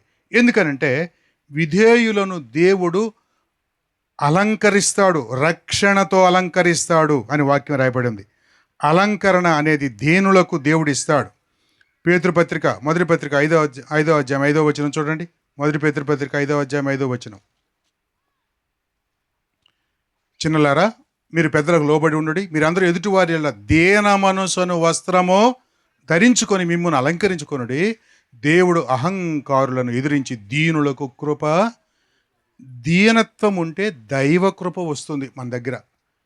సహోదరులు, మీరు ఇది ఒక్కటి గుర్తుపెట్టుకోండి, మీరు భర్తకు విధేయత చూపించడం వల్ల దైవ కృపను పొందుకుంటారు. ఇక దేవుని కృప కంటే విలువైనది ఈ ప్రపంచంలో మరొకటి లేదు. అది ఉంటే అన్నీ ఉన్నట్టే, దైవ కృప ఉంటే అన్నీ ఉన్నట్టే. ఒక ఆయన ఇలాగా ప్రార్థన చేశాడు, ప్రభువా నీ కృపలోకి నన్ను తొయ్యి. నీ కృపలోకి నన్ను తోస్తే ఏమవుతాం మనం? పడతాం. కానీ పడ్డా కూడా ఎక్కడ పడ్డాం? దేవుని కృపలో పడ్డాం. గారెలు తింటున్నాం, ఇరిగిపోయింది ముక్క, జారిపోయింది, పోయి నెయ్యిలో పడింది. నెయ్యిలో పడితే దాన్ని తీసి తింటే ఇప్పుడు ఏమైతే టేస్ట్ కదా 100 రెట్లు పెరిగిపోద్ది కదా. అది ఇరిగి నేతిలో పడితే అలాగే దేవుని కృపలో మనం పడ్డా కూడా ఇబ్బంది లేదో. అపోస్తులైన పౌలుకి అన్నాడు, నా కృప నీకు చాలు అని అన్నాడు. కాబట్టి దీన మనసు అనేది కృపకు కారణమవుతుంది. అందువల్ల దీనులు ఉండాలి. దీనులను దేవుడు రక్షణతో అలంకరిస్తాడు అని కూడా అద్భుతమైన మాట రాయబడి ఉంది. మనుషులకు కాక దేవుడికి లోబడినట్టుగా మనం లోబడాలి. అలా లోబడితే సాతాను కూడా మన దగ్గర నుంచి పారిపోతాడు. యాకోబు పత్రిక 4:7 దేవునికి విధేయత చూపించిన వాళ్ళు సాతాను ఎదిరించగలుగుతారు. దేవునికి విధేయత చూపించిన వాళ్ళు భర్తకు కూడా విధేయత చూపిస్తారు. ఎవరైతే భర్తకు విధేయత చూపిస్తారో వాళ్ళ కుటుంబంలో, వాళ్ళ జీవితంలో సాతానుకి ఎలాంటి అవకాశమో ఉండదు. అందుకని కుటుంబంలో భార్య యొక్క పాత్ర ఎంత విలువైనదో ఒక్క లైన్లో చెప్పినప్పటికీ చాలా విలువైన మాట చెప్పాడు. భార్యలారా, మీ భర్తలకు లోబడి ఉండండి. కొలసీ పత్రికలో మళ్ళీ చదువుకుందాం చూడండి. మనం ఆ మాటను చదువుకొని కొంచెం ముందుకు వెళ్ళిపోదాం. మన సమయం పడుతుంది కనుక కొద్దిగా ముందుకెళ్ళి కొలసీలు రాసిన పత్రిక 3వ అధ్యాయము వచనం 18. భార్యలారా, మీ భర్తలకు విధేయులు ఉండండి, ఇది ప్రభువును బట్టి. మనం ముందే చెప్పుకున్నాం కదా, ఎందుకు మనం విధేయులై ఉండాలంటే ప్రభువును బట్టి. ప్రభువు లేని వాళ్ళు విధేయులై ఉంటారా ఉండరా మనకు అనవసరం. కానీ ప్రభువును బట్టి దేవుని పిల్లలైతే ఖచ్చితంగా భార్యలు తమ భర్తలకు విధేయులై ఉండాలి. నేను ముందే చెప్పాను కదా, నీ భర్త నిన్ను గురించి ఈ సాక్ష్యం చెప్పగలిగి ఉండాలి. నా భార్య విధేయురాలు అని భర్త చెప్పాలి. అదిగో పలానా ఆయన భార్య విధేయురాలని ప్రభువు చెప్పుండాలి. ఈ 2 సాక్ష్యాలు మనం పొందుకోవాలి. ఈ 2 సాక్ష్యాలు మనము పొందుకోవాలి. ఇంకా 2వ లైన్లోకి వెళ్ళిపోదాం. వచనం 19. భర్తలారా, మీ భార్యలను ప్రేమించుడి, వారిని నిష్ఠూర పెట్టకూడి, అంటే బాధ పెట్టకూడి అని అర్థం. భర్తలారా, మీ భార్యలను ప్రేమించండి అని అన్నాడు. ఈ మాట మీరు గమనించండి. వాళ్ళకేమో లోబడి ఉండండి అని, వీళ్ళకేమో ప్రేమించండి అని చెప్తున్నారు కదా. ఈ రెండిట్లో ఏది తేలికైన పదం, ఏది కష్టమైన పదమో మీరు చెప్పాలి. ఏది తేలికైన పదం? లోబట్టడం తేలిక, ప్రేమించటం తేలిక? మీరు అనుకుంటారు, ఎవరికి వాళ్ళు ఏమనుకుంటారంటే, లోబట్టం అంత చాలా తేలికైన పని, బలో కష్టం అండి, వాళ్ళదేమో వరకు ప్రేమించడమే కదా అనుకుంటారు. కానీ వాళ్ళ సంగతి చెబితే మీకు అర్థమైంది. దేవుడు లోకమును ఎంతో ప్రేమించి తన కుమారుని కదా అనుగ్రహించాడు. అనుగ్రహించడం అంటే ఆయన ప్రాణము పెట్టాడు. సింపుల్గా దాన్ని ఇలా చెప్తాం మనం, దేవుడు ప్రేమించి తన ప్రాణం పెట్టాడు. అది ప్రేమ అంటే. భర్త ఏం చేయాలంటే భార్య కోసం ఏం చేయాలి? ప్రాణము పెట్టాలి. ప్రాణము పెట్టాలి. వాళ్ళ డ్యూటీ ప్రాణం పెట్టడం, మీ డ్యూటీ ఏంది? ఊరకు చెప్పింది వినటం. ఇప్పుడు చెప్పండి, ఏది సులభం అంటారో? మీదే సులభం కదా. ఎట్టయినా కూడా దేవుడు కొద్దిగా మీ ఎడల కొద్దిగా పక్షపాతంగానే ఉన్నాడు. మిమ్మల్ని చాలా ఎక్కువగా ప్రేమిస్తున్నాడు. అందుకని మీకు పెద్ద డ్యూటీ పెట్టలా. ఊరకు విధేయత చూపించండి. వాళ్ళు ఏదన్నా ఓకే అంటా ఉండండి, అంతే, అయిపోయింది, అంతే మీ పని. కానీ వాళ్ళ పని అది కాదు. అవసరమైతే ప్రాణం పెట్టాలి. ఏం పెట్టాలంట? ప్రాణం. ఒట్టి మాటలు కాదు. లవ్ యూ అనే మాట ఎంత విలువైనదో. ఐ లవ్ యూ అనే మాట ఈ భూమి మీద ఉన్న వాటిలన్నిటిలో కంటే ఖరీదైనది. ఈ భూమి మీద ఉన్న మాటలన్నిటికంటే బరువైనది. ఐ లవ్ యూ అంటే ఆ ప్రేమ కోసం ప్రాణం పెట్టాలి. ప్రేమ కోసం ప్రాణం పెట్టాలి. కాబట్టి క్రీస్తు ప్రభు సంఘమును ప్రేమించి దాని కొరకు ఆయన ప్రాణమును పెట్టాడు. అది ముడతైన, మచ్చైన, కళంకమైన, అట్టిది మరి ఏదైనా లేకుండా ప్రాణం పెట్టేంతగా ప్రేమించాడు అని దైవగ్రంథంలో రాయబడింది. కాబట్టి ప్రాణం పెట్టడం అనేది చిన్న పని కాదు, అది ప్రేమించే వాళ్ళు చేయవలసిన పని. కాబట్టి భర్తకు ఎంత పెద్ద డ్యూటీ అని అంటే కుటుంబం కోసం ప్రాణం పెట్టాలి. కుటుంబం కోసం ప్రాణం పెట్టాలి. కాబట్టి ప్రాణం పెట్టేంతగా ప్రేమించడం అనేది దైవ గ్రంథంలో దేవుడు చేసి చూపించాడు. భర్తలకు ఆ మాటను చెప్పాడు. కాబట్టి భార్యలను నిష్ఠూర పెట్టకండి అంటే వారిని బాధ పెట్టకండి అని ప్రభు వాక్యంలో చెప్తా ఉన్నాడు. ఈ విషయాన్ని మనం అర్థం చేసుకోవాలి. భార్యల్ని బాధ పెట్టకూడదు, నిష్ఠూర పెట్టకూడదు. ఎందుకని అంటే వాళ్ళు బలహీనమైన ఘటాలు అని చెప్పాడు దేవుడు. పెద్దగా ఎవరు అరుస్తారు? బలం ఉన్నోళ్ళ, బలం లేనోళ్ళ? చెప్పండి. అంటే పెద్దగా అరవడం అంటే పొలాల్లో కాదు, ఇంట్లో. ఇంట్లో పెద్ద పెద్దగా అరిచేది ఎవరు? మగోళ్ళ, ఆడోళ్ళ? అబద్ధం ఆడకుండా చెప్పండి. ఎవరు పెద్దగా అరిస్తే వాళ్ళు బలహీనులని అర్థం. ఎవరు అరవకుండా మౌనంగా ఉంటారో వాళ్ళు బలవంతులని అర్థం. మౌనంగా ఎవరు ఉంటారు ఎక్కువసేపు? మీరు ఎన్నన్నా కూడా కాము చూస్తూ ఉంటారు. మనం అరిసిందే అరిసి కేకలు పెడుతున్నాం. ఎవరు ఎక్కువ కేకలు పెడుతున్నారు? వాళ్ళు బలహీనులు. అది నిజం. మామూలు వాళ్ళకి బలం ఉంటే అరిచేవాళ్ళు కదా, 4 పీకేవాళ్ళు. బలహీనులు కనుక కేకలు పెడుతున్నారు. మనం బలవంతులం, అరవకుండా పోయి టపా 2 ఇస్తాం పాపం కదా. బలవంతులకి బలహీనులకు తేడాది. కేకలు పెడుతున్నారంటే వాళ్ళు బలహీనులని అర్థం. అందువల్ల ఆ బలహీనులైన వారిని మీరు బాధ పెట్టొద్దన్నాడు దేవుడు. మన క్రియల వలన, మన ప్రవర్తన వలన భార్య అలా నిష్ఠూర పడకూడదో. నిజమైన దేవుని పిల్లలు ఏం చేయాలంటే భార్యను అర్థం చేసుకోవాలి. వాళ్ళు అరుస్తున్నారంటే వాళ్ళు ఏదో బాధపడుతున్నారని అర్థం. కోపడతారు కొన్నిసార్లు భార్యలు. కోపడుతున్నారంటే అర్థం ఏందో తెలుసా? మిమ్మల్ని ప్రేమిస్తున్నారని అర్థం. ప్రేమించకపోతే కోపం రాదు కదమ్మా.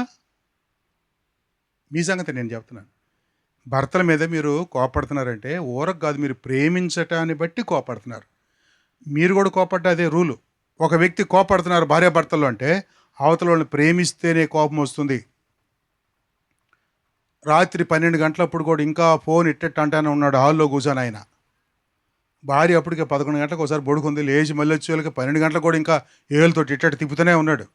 ఏమండి, నీకు కొద్ది కూడా బుద్ధి లేదు, పొద్దున్నే పిల్లల్ని తీసుకెళ్ళాలి, నువ్వు ఆఫీస్కి పోవాలి, నన్ను ఇక్కడ వదిలిపెట్టాలి, ఇంకా 12 గంటలప్పుడు ఏంది నువ్వు చూసేది, పడుకో అని కోప్పడిందంటే నిన్ను ప్రేమించబట్టి కోప్పడింది. అది నువ్వు అర్థం చేసుకోవాలి. భర్త ఆమె నిన్ను ప్రేమిస్తుంది. నిన్ను ప్రేమించకుండా నీ సావు నువ్వు సావరా అనుకుంది అనుకో, లేచి వచ్చిద్దా? లేచి వచ్చేది లేదు, నిన్ను అడిగేది లేదు. నువ్వు 1 కాదు 2 కాదు 3 గంటల్లో తిప్పుకున్నా నాకే పనిలా. మళ్ళీ 5 గంటలకల్లా నీళ్లు కొట్టి లే, పిల్లలు తీసుకోవాలి కదా.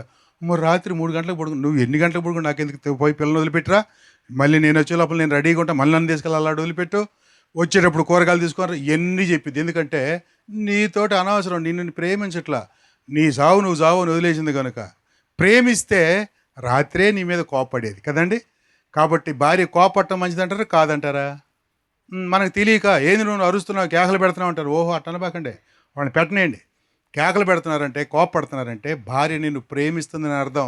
అలాగే భార్యలు కూడా తెలుసుకోండి, భర్త అప్పుడప్పుడు నీ మీద కోపడుతున్నాడంటే కారణం ఏంటో తెలుసా? నిన్ను పట్టించుకుంటున్నారని అర్థం, నిన్ను ప్రేమిస్తున్నారని అర్థం. భార్యాభర్తలు ఇద్దరు ఒకరినొకరు ప్రేమించుకుంటేనే ఒకరేళ్ళలో ఒకరు కోపం వచ్చేది, లేకపోతే రాదు. కాబట్టి భార్యాభర్తలు రోజుకి కనీసం 4-5 సార్లు అయినా, 4-5 సార్లు అంటే నేను ప్రేమించండి అని చెబుతున్నాను అంతే.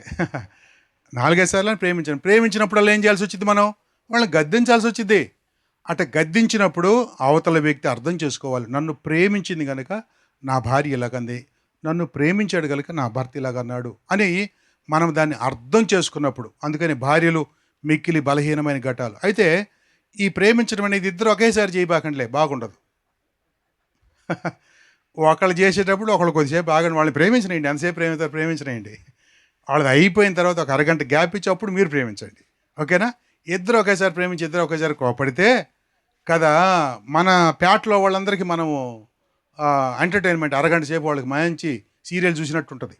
అందుకని అట్టటి అవకాశం ఇవ్వకుండా. భర్త కోపడతాడా, వెరీ గుడ్, కోపండి అండి. భార్య కోపడితే కోపండి. మీకు ఇంకో సంగతి తెలుసా?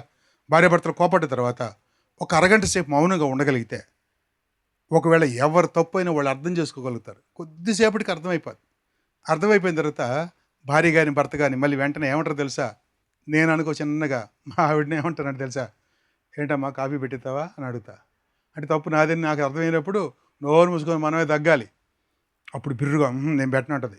సరే కూర్చో నేను పెడతాను, నువ్వు తాగుతావా ఇప్పుడు అని అడుగుతాం. చూడు మళ్ళీ ఆమె కాఫీ పెట్టాలి, మనం తప్పదు, ఎందుకంటే మనం తప్పు చేసాంగా. అది తెలిసిన తర్వాత అదే మన తప్పు లేదనుకో, చిన్నగా వాళ్ళే వస్తారు మన దగ్గరికి, అర్థమైపోద్ది. ఇది కుటుంబంలో ఉండాలి ఇలాగా, ఒకరినొకరు అర్థం చేసుకోవాలి. భార్య దగ్గర భర్త దగ్గర సారీ చెప్పటానికి సిగ్గుపడకూడదు, సారీ చెప్పడానికి సిగ్గుపడకూడదు. భర్తను కదా నేనేంటి సారీ చెప్పేది, నేను అనుకోబాకండి. ఇది భార్యాభర్తల దగ్గర అస్సలు ఉండకూడదు, అది ఉండకూడదు. తప్పు చేసామా భార్య దగ్గరికి వెళ్ళాలి, సారీ ఇందాక నాకు చాలా కోపంగా ఉన్నాను, ఆ టైంలో నువ్వు ఈ మాట అన్నావు అందుకని నేను అరిచానులే, లేదా ఒక దెబ్బ కొట్టానులే అని అంటే అన్ని ఓవర్గా ఐస్ క్రీమ్ కరిగిపోయినట్టు కరిగిపోతారు వాళ్ళు. కాబట్టి అర్థం చేసుకోవాలి విషయాలు. కోపడటం తప్పు కాదు, కోపడ్డ వాళ్ళని ఏమో చేయొద్దన్నాడు, పాపము చేయొద్దన్నాడు. కాబట్టి భర్తలు భార్యలను ప్రేమించాలి, వాళ్ళని నిష్ఠుడి పెట్టద్దు. భార్యను ప్రేమించడానికి ఇంకొక రీజన్ కూడా చెప్తాను నేను. మన దేశంలో ఉన్న ఆచార ప్రకారం కదా, భార్యలు తమ తండ్రి ఇంటిని, వాళ్ళ అన్నదమ్ములు అక్క చెల్లెలు, వాళ్ళ ఊరు, వాళ్ళ బంధువులు, వాళ్ళ స్నేహితులు, ఆమె పెరిగిన వాతావరణం అంతా వదిలేసి కదా నీ దగ్గరికి వచ్చేస్తుంది కదా. నువ్వు ఉన్న దగ్గర ఉంటుంది ఆమె, మనం ఆమె దగ్గరికి వెళ్ళం కదా. కాబట్టి ఆమె నీకోసం ఇన్ని త్యాగం చేసినప్పుడు మనము ఆమెను ఎంత జాగ్రత్తగా ట్రీట్ చేయాలి. నా భార్య నా దగ్గరికి వచ్చిన తర్వాత దగ్గర 36 సంవత్సరాలు అవుతుంది. మీరు ఆమెను ఎప్పుడైనా అడగండి, ఇప్పుడు పోయి అడిగినా సమాధానం చెప్పింది. మామూలుగా ఇట్లాంటి మెసేజ్ చెప్పేటప్పుడు అసలు ఆమె ఉంటేనే చెబుతానే బాగుంటుంది. ఆమె ఈ ఎండ దెబ్బకు భయపెట్టి రాలా. ఈ 36 సంవత్సరాల్లో ఒక్కరోజు కూడా నా భార్య నన్ను మా మా ఇంటికి తీసుకెళ్ళండి, మా ఊరు తీసుకెళ్ళండి, మా అమ్మా నాన్న దగ్గర తీసుకెళ్ళండి, మా బంధువుల దగ్గర తీసుకెళ్ళండి అని నన్ను అడగలేదు. నన్ను అడగలేదు, ఆమె అడగలేదు. అలా అని చెప్పి మీరు పోలేదనుకోబాకండి, నెలకోసారి పోయేస్తూనే ఉంటాం మేము. అది నేను కల్పించుకొని, అమ్మ అదిగో పిల్లలు ప్రేయర్ పెట్టుకుంటున్నారు వెళ్దాం, పిల్లలు స్కూల్లో చేరుతున్నారు వెళ్దాం అని నేను తీసుకెళ్తాను ఆమెని. తను అడగలేదు. ఎందుకు అడగలేదు అంటే, మా మామగారు బతుకున్న రోజులు ఒక మాట చెప్పాడు. ఆయన అన్నాడు, అల్లుడు మమ్మల్ని మైమరిపించావు నువ్వు అన్నాడు. ఏమన్నాడు ఆయన? మమ్మల్ని ఒకవేళ అదే మనం ఈమెని బాధ పెడుతూ కష్టపెడుతూ ఉంటే, అట్లా కష్టపడేటప్పుడు ఏమనిపిస్తుంది, ఇంటికి పోయి 2 రోజులు రెస్ట్ తీసుకుని వద్దాం అనుకుంటుంది. తలనొప్పి జెండు బాంబు పూసుకొని అక్కడ అమ్మోళ్ళ దగ్గర అనిపించింది. అట్ట అనిపిస్తుందని అంటే భర్తలారా, మీరు భార్యలు ఏం చేస్తున్నారని అర్థం, నిష్ఠూర పెడుతున్నారని అర్థం. వాళ్ళకి ఏమనిపించాలంటే, ఆడకపోతే అమ్మో మా అమ్మోళ్ళు ఇంటికి పోతే అమ్మో నాకు పని చేస్తారు, ఏడుంటే హాయిగా ఉంటుంది, మా ఆయన నాకు సహాయం చేస్తాడు, నేను వరకు తిప్పడమే కదా మిగిలిన ఆయనే కదా చేసేది కదండి. ఏమండి, వంటగదిలో నుంచి ఇది ఎన్నిసార్లు వినపడిద్దో మంచి భర్తలైతే. అట్ట వినపడకపోతే నువ్వు మంచోడు కాదని అర్థం. తెలుసా నీకు? వంటగదిలో మీ ఆవిడ నిన్ను పిలవలేదంటే నువ్వు మంచోడు కాదు, నువ్వు భారతీయుడు అని అర్థం. అంటే శాసించటమే, డామ్ డూమ్ బుష్ అంటే అట్టుండకూడదు. అన్ని విషయాల్లో సహాయం చేయాలి. నేను నా భార్యకి చెప్తాను, నీకు కానీ కష్టం ఉంటే చెప్పు, నేనే చేసి పెడతాను అంటాను. దేవుడి దేవల్ల ఆ మాట అంటమే తప్ప ఎప్పుడు చేయలేను నేను, కానీ ప్రతిసారి అంటానే ఉంటాను. అసలు ఆ మాట అనగానే పడిపోయిన ఉన్నాము కూడా లేచి కూర్చుంటుంది. లేచి కూర్చొని వెళ్ళిపోయి గబగబ చేస్తుంది ఉంటా. అంటే మనం ఆ ఆనందాన్ని కలిగించాం. మా ఆయన అన్నాడు, నేను చేసి పెడతాను అన్నాడు. ఎంత ఆనందం కనిపించింది వాళ్ళకి. చేయాల్సిన పని లేదు, ఆ మాట అనగలిగి ఉండాలి. కాబట్టి అట్లా భార్యాభర్తలు ఒకరినొకరు ప్రేమించుకోవాలి. మరి ముఖ్యంగా భర్తలు భార్య విషయంలో వాళ్ళది సున్నితమైన మనసు. మీరు అనుకుంటారు వీళ్ళు చాలా కఠినలు, దుర్మార్గులు, దుష్టులు అనుకుంటూ ఉంటారు. కానీ కాదు. ఏం చూసి అనుకుంటారు తెలుసా మీరు? వాళ్ళ నోరు చూసి అనుకుంటూ ఉంటారు. అది ఒక్కటే వాళ్ళ కాడ బలంగా ఉండేది అంతే. మిగిలినవన్నీ బలహీనమైనదే. మనసు బలహీనమైనదే, కార్యాలు బలహీనమైనవే. నోరు ఒకటి కొద్దిగా పెద్దగా అరుస్తారు. అందువల్ల అది ఒక్కటి చూసి వాళ్ళని మనం తక్కువ అంచనా వేయకూడదు, లేకపోతే వాళ్ళని మనము నిష్ఠుర పెట్టకూడదు. అది వాళ్ళ బలహీనత. అరవటం అనేది వాళ్ళ బలహీనత. ఆ సత్యాన్ని మనం గ్రహించాలని ప్రేమతో కోరుతున్నాం. అందుకని భర్తలారా మీ భార్యలను ప్రేమించండి అని అన్నాడు. క్రొత్త నిబంధనలో దేవుడు ఒక మాట చెప్తూ భలే విచిత్రమైన మాట, ఇదిగో నేను మీకు క్రొత్త ఆజ్ఞ ఇస్తున్నాను అన్నాడు. ఏం ఆజ్ఞ అంట? క్రొత్త ఆజ్ఞ అన్నాడు. పాత ఆజ్ఞ ఏంటంటే నిన్ను వలే నీ పొరుగు వారిని ప్రేమించనేది పాత ఆజ్ఞ. కొత్త ఆజ్ఞ ఏందో తెలుసా? నేను ప్రేమించినట్టు ప్రేమించండి అన్నాడు. అది ప్రభువారు చెప్పాడు. కాబట్టి భర్తలారా మీ భార్యలను ప్రేమించండి, పొరుగువారిని ప్రేమించినట్టు కాదు. నేను మిమ్మల్ని ఎట్ట ప్రేమిస్తున్నాను అని అన్నాడు ప్రభువారు. ఎట్ట ప్రేమించాడు ఆయన? మనమింకను పాపులమై ఉండగా, మనమింకను దూరస్తులమై ఉండగా, మనమింకను శత్రువులమై ఉండగా. ఒకవేళ నీ భార్య నీ కంటికి శత్రువులా కనిపించినా కూడా ప్రేమించాలి. అది మనకి తప్పని పద్ధతి. ఈ భార్య అంటున్నారు కానీ సార్ మరి ఇందాక నుంచి అసలు ఇంతకంటే పెద్ద శత్రువు ఇంకొకరు లేరు అంటారు కొంతమంది. శత్రువును కూడా ప్రేమించమనే కదా దేవుడు చెబుతున్నాడు. కాబట్టి ఏడవ శత్రువుని ప్రేమించడం ఎందుకు? ఇంట్లో ఉందిగా ఒక శత్రువు కమ్మగా, రోజు ఆమెను ప్రేమించు, వాక్యం నెరవేర్చిన వాడు అవుతావు. నీకు అంతకంటే ఇంకా అద్భుతమైన అవకాశం. ఎడో బయట ఉన్న శత్రువుల దగ్గర పోయి వాళ్ళందరిని ప్రేమించే కంటే కళ్ళెదురుగా కనిపించే శత్రువుని ప్రేమించి దేవుని వాక్యాన్ని నెరవేర్చి, ప్రభా నువ్వు చెప్పిన మాట నెరవేర్చిన ఈ శత్రువుని ప్రేమించమన్నది ఒక కమ్మగా మా ఆవిడని ప్రేమిస్తూనే ఉన్నానయ్యా అని చెబితే ఇంకొక 100 మార్కులు పడతాయి నీకు. కాబట్టి భార్యలను ప్రేమించబద్దులై ఉన్నారు. మళ్ళీ మనం మొదటి మాట గుర్తుపెట్టుకోవాలి. ఎవరిని బట్టి? అప్పుడప్పుడు భర్తలకి కొద్దిసేపు మీరు వినబాకండి. అప్పుడప్పుడు మీరు మాత్రం వినండి అయ్యా. అప్పుడప్పుడు భర్తలకి ఎంత కోపం వచ్చిందో తెలుసా? అంతను గొంతు పట్టుకొని కసకస బిసకాలనిపించింది. అడగండి మీరు, నీకు ఎప్పుడన్నా అనిపించిందా అని. అనిపించకపోతే నేను ఎటు చెబుతాను మీకు? రేపు అక్క వచ్చినప్పుడు చెప్పండి ఆ మాటలు. అంత కోపం వచ్చిందంట ఒకసారి నీ మీద. ఒకసారి కాదు, చాలాసార్లు. అట్ట గొంతు పట్టుకొని పిసికి చంపేద్దాం అనిపించింది. అయితే దేవుడు అన్నాడు, నేను ప్రేమించినట్టు ప్రేమించాల్సిందే అని అన్నాడు. మనం ప్రేమించినట్టు కాదంట. ఎవరు ప్రేమించినట్టు ప్రేమించాలి? మనల్ని చూస్తే కూడా దేవుడికి అట్టాగా అనిపించింది. మనందరం దేవునికి వ్యతిరేకంగా జీవించిన బ్యాచే. అసలు మనల్ని దరిదాపులకు రానియకూడదు. మనం ఇంకా ఆయన బైబిల్ సంకలో పెట్టుకుని దేవా తండ్రి నాయన హల్లు అనుకుంటూ తిరుగుతున్నాం. కానీ నిజానికి మనం ఆయన ముఖం దగ్గరికి కూడా తగిన వారమో అలాంటి వాళ్ళను కూడా దేవుడు క్షమించి ఆయనను మనం ప్రేమించాడు. అలాగైతే చంపేయాలన్నంత కోపం ఉన్న భర్తలు భార్యలను ఏం చేయాలో తెలుసా? క్షమించాలి. క్షమించకపోతే అసలు ప్రేమ అనే మాటకు అర్థమే లేదు. ఆఖరిగా రెండవ సంబంధాన్ని గురించి కూడా మనం ఇలా మాట్లాడుకుంటే ఎంతసేపు అయినా మాట్లాడచ్చు. మనం చేసే పనులని ఏం సామాన్యమైన పనుల భార్య భర్తలు అవన్నీ కూడా దేవుడు ముందే రాసి పెట్టాడు కాబట్టి సరిపోయింది కదా. ఇవన్నీ తెలిసిన మనం భర్తను ప్రేమించాలి, ఖచ్చితంగా భర్తలు ప్రేమించాలి, భార్యలు భర్తలకు లోబడి ఉండాలి. ఆ లోబడి ఉండటంలోనే నీ అద్భుతమైన జీవితం డిజైన్ చేయబడి ఉంది. అది మనం గుర్తుపెట్టుకోవాలి. శారాకు పిల్లలని మీరు పిలువబడాలి. రెండవ సంబంధం ఇక్కడ మనం చూస్తాము. దాని గురించిన కొద్ది మాటలు మనం చెప్పుకుందాం. చదువుకుందాం. చూడండి, వచనం 20, కొలసీలకు రాసిన పత్రిక 3వ అధ్యాయం 20వ వచనం చదువుకుందాం. పిల్లలారా, అన్ని విషయములలో మీ తల్లిదండ్రుల మాట వినుడి, ఇది ప్రభువును బట్టి మెచ్చుకొనదగినది. ముందుగా పిల్లలు చెబుతున్నాడు. మనందరం ఆ స్టేజ్ నుంచి వచ్చిన వాళ్ళమే. ఇప్పుడు మన పిల్లల్ని ఎంత క్రమశిక్షణలో పెట్టాలనుకుంటామో ఒక్కసారి వెనక్కి వెళ్ళిపోయి మనం ఎట్ట బతికేమో చూడండి. అది చూసినప్పుడు మన పిల్లలు చేసే తప్పులని కూడా ఇలా చేస్తారు వీళ్ళు అని మనకు అర్థమవుతుంది. కాబట్టి పిల్లల్ని ఏం చేయాలంటే మనము వాళ్ళని సరిగ్గా పెంచే పద్ధతి మనం నేర్పించాలి వాళ్ళకి. పిల్లలారా, అన్ని విషయంలో మీ తల్లిదండ్రుల మాట వినుడి, ఇది ప్రభువును బట్టి మెచ్చుకొనదగినది.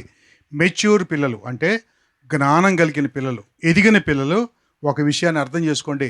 మీ భవిష్యత్తు అందంగా తీర్చబడాలంటే మీరు తల్లిదండ్రుల మాట వినాలి. ఏ విషయాల్లో మాట వినాలి అని అంటే 2 ప్రాముఖ్యమైన విషయాలు. ఆ 2 ప్రాముఖ్యమైన విషయాలు ఏమిటి అంటే, మొట్టమొదటిది దేవుని విషయంలో ఆయన మాట, తల్లిదండ్రుల మాట వినాలి. తల్లిదండ్రులు మీకు భక్తిని నేర్పించేటప్పుడు ఆ భక్తి తల్లిదండ్రులు చెప్పినట్టుగా నేర్చుకోవాలి. అమ్మా లేండి, ప్రార్థన చేసుకోండి, బైబిల్ చదువుకోండి, చర్చికి వెళ్ళండి, ఇలాంటి మాటలు అమ్మా నాన్న చెబితే తప్పకుండా ఆ మాటలను మనము విని నేర్చుకోవాలి. పిల్లలారా, తల్లిదండ్రులకు అన్ని విషయాలలో ఇది ప్రభువును బట్టి మెచ్చుకునదగినది అన్నాడు. అన్ని విషయాల్లో లోబడి అన్నాడు. నేను మీకు ముఖ్యమైన 2 విషయాలు చెప్తున్నాను. ఒకటి, భక్తి విషయంలో పిల్లలందరూ కూడా తల్లిదండ్రులకు విధేయులై ఉండాలి. తల్లిదండ్రులు ఏ పిల్లలు పాడైపోవాలని కోరుకోరు. అందువల్ల పిల్లలు తల్లిదండ్రుల మాటను స్వీకరించి వెళ్ళాలి. ఒకవేళ తల్లిదండ్రులకు తెలియక ఏదైనా పొరపాటు చేస్తున్నా కూడా దేవుడు దాన్ని ఆశీర్వాదంగా మరుస్తాడు. అందుకని తల్లిదండ్రుల మాటను మనము తప్పకుండా వినాలి. రెండవ ప్రాముఖ్యమైన మాట ఏందో తెలుసా? తల్లిదండ్రుల మాట పిల్లలు ఎప్పుడు వినాలంటే మీ వివాహ సమయంలో వినాలి. ఎవరు నీకు భార్యగా రావాలి బాబు, ఎవరు నీకు భర్తగా రావాలి యవ్వన సహోదరి, ఈ విషయాన్ని నిర్ణయించే హక్కును అమ్మా నాన్నకు ఇవ్వాలి మీరు. ఇది ఈ రోజుల్లో జరగటం అరుదుగా కనిపిస్తుంది. అలా అరుదుగా కనిపించిన కారణం చేత మన జీవితాలు, మన కుటుంబాలు ఏమాత్రం ఆశీర్వాదకరంగా ఉండట్లేదు, ఆనందకరంగా ఉండట్లేదు. కుటుంబాలు ఆనందంగా ఆశీర్వాదం ఉండాలంటే దైవ కృప ఉండాలి. చాలామంది ఈ దినాల్లో అనుకుంటున్నారు కుటుంబం బాగుండాలంటే ఏముండాలంటే మరిన్ని డబ్బులు ఉండాలనుకుంటున్నారు. డబ్బులు పెరిగే కొంది ఆనందం ఆవిరైపోద్దన్న సంగతి డబ్బులు వచ్చిన తర్వాత తెలిసింది. డబ్బులు ఎక్కువగా ఉండే కుటుంబం ఆనందంగా ఉంటుందని మీరు అనుకుంటున్నారే, అది చాలా పొరపాటు. అసలు ఆనందానికి డబ్బులకి సంబంధము లేదు. ఒక కుటుంబంలో ఎన్ని డబ్బులున్నాయి అన్న దాని మీద ఆనందం ఆధారపడి ఉండదు. ఎంత పేదలైనా కూడా సంతోషంగా ఉండగలుగుతారో వాళ్ళకున్న కొద్ది దాంట్లోనే. కానీ ఎప్పుడు ఆనందంగా ఉండగలుగుతారంటే దేవుడు ఆ ఆనందాన్ని ఇవ్వాలి మనకి. మన హృదయాల్లో దేవుడు ఇవ్వాలి ఆనందం. దేవుడు ఇవ్వకపోతే ఆనందం మనం కొని తెచ్చుకోలేం. కాబట్టి కుటుంబంలో ఆనందం అనేది దేవుడు ఎప్పుడు ఇస్తాడో తెలుసా? పిల్లలు తమ తల్లిదండ్రులకు విధేయత చూపించినప్పుడు. భక్తి విషయంలో మనం విధేయత చూపించాలి. రెండవది, వివాహ విషయంలో మనం విధేయత చూపించాలి. వయసు వచ్చినప్పుడు అమ్మ నాన్న అడుగుతారు, నీకు మేము వివాహం చేయాలనుకుంటున్నామని. ప్రార్థన చేసుకోవాలి. నువ్వు తగిన జీవిత భాగస్వామిని వాళ్ళు తీసుకొచ్చినప్పుడు నువ్వు నీ యొక్క ఇష్టాన్ని తెలియపరచాలి. ముందుగానే చెప్పొచ్చు, నాన్న నాకు ఇలాంటి వాళ్ళు కావాలి అని నువ్వు చెప్పొచ్చు, నో ప్రాబ్లం. కాబట్టి ఆ విషయంలో మనం తల్లిదండ్రులకు విధేయత చూపిస్తే రాబోయే నీ కుటుంబం కూడా చాలా ఆశీర్వాదకరంగా ఉంటుంది. కానీ ఈ దినాల్లో చాలా దేవుని వాక్యానికి వ్యతిరేకమైన కార్యాలు ఈ దినాలలో దేవుని పిల్లల కుటుంబాల్లోనే జరుగుతున్నాయి. తల్లిదండ్రులు వాళ్ళు బయటికి చెప్పుకోలేని దుఃఖాన్ని వాళ్ళు అనుభవిస్తున్నారు. కొంతమంది ఆ దుఃఖాన్ని రాలేక దాటిపోతున్నారు. ఈ లోకాన్ని కూడా దాటిపోతున్నారు. ఈ మధ్యకాలంలో ఇలాంటి సందర్భాలు చాలా ఎక్కువైపోతున్నాయి. సడన్గా వాళ్ళ కుమారుడు ఉద్యోగం కోసం హైదరాబాద్ పంపిస్తే అమ్మాయిని తీసుకొని వచ్చేస్తున్నాడు ఇంటికి. ఎవరు అంటే మీ కోడలు డాడీ అంటున్నాడు. తర్వాత తప్పని పరిస్థితుల్లో వీళ్ళు పెళ్ళేసి అంటే మళ్ళీ ఇదేమంటారు పందిరేసి జనాన్ని పిలిచి కార్డు కొట్టించి పెళ్లి చేస్తున్నారు. ఆల్రెడీ వాళ్ళు పెళ్లి చేసుకున్నారు. దానికి మళ్ళీ నాబోటి పాష్ గారు వాక్యం కూడా చెప్పాలి. పాష్ గారు మీరు వాక్యం చెప్పండి అంటున్నారు. ఏం చెప్పాలి వాక్యం వాళ్ళకి చెప్పండి. నిర్ణయాలన్నీ వాళ్ళు తీసుకొని అమ్మ నాన్నకు అవకాశం ఇవ్వకుండా మనం ఆడపోయి దేవుడు ఏర్పరిచిన కుటుంబం అని చెబితే ఎవరికి సంతోషం? ఎవరికండి సంతోషం? ఉట్టుట్టి మాటలు అనమాట. అవన్నీ ప్రయోజనం లేని మాటలు. కాబట్టి దేవునికి అవకాశం ఇవ్వకుండా మన కుటుంబంలో పిల్లలారా, యవన బిడ్డలారా, ఈ విషయం గుర్తుపెట్టుకోండి. లోకమంతా మారిపోయినా దేవుని పిల్లలు మారిపోకూడదు. దేవుని పిల్లల పద్ధతి మొదటి నుంచి చివరి దాకా ఒకే రకంగా ఉండాలి. మనము ఇతరులకు మాదిరిగా ఉండాలి. పౌలు గారు తిమోతిని గురించి మాట్లాడుతున్నాడు. మీరు విశ్వాసులకు మాదిరిగా ఉండండి. ఏమన్నాడు? విశ్వాసులకు మాదిరిగా ఉండండి అన్నాడు.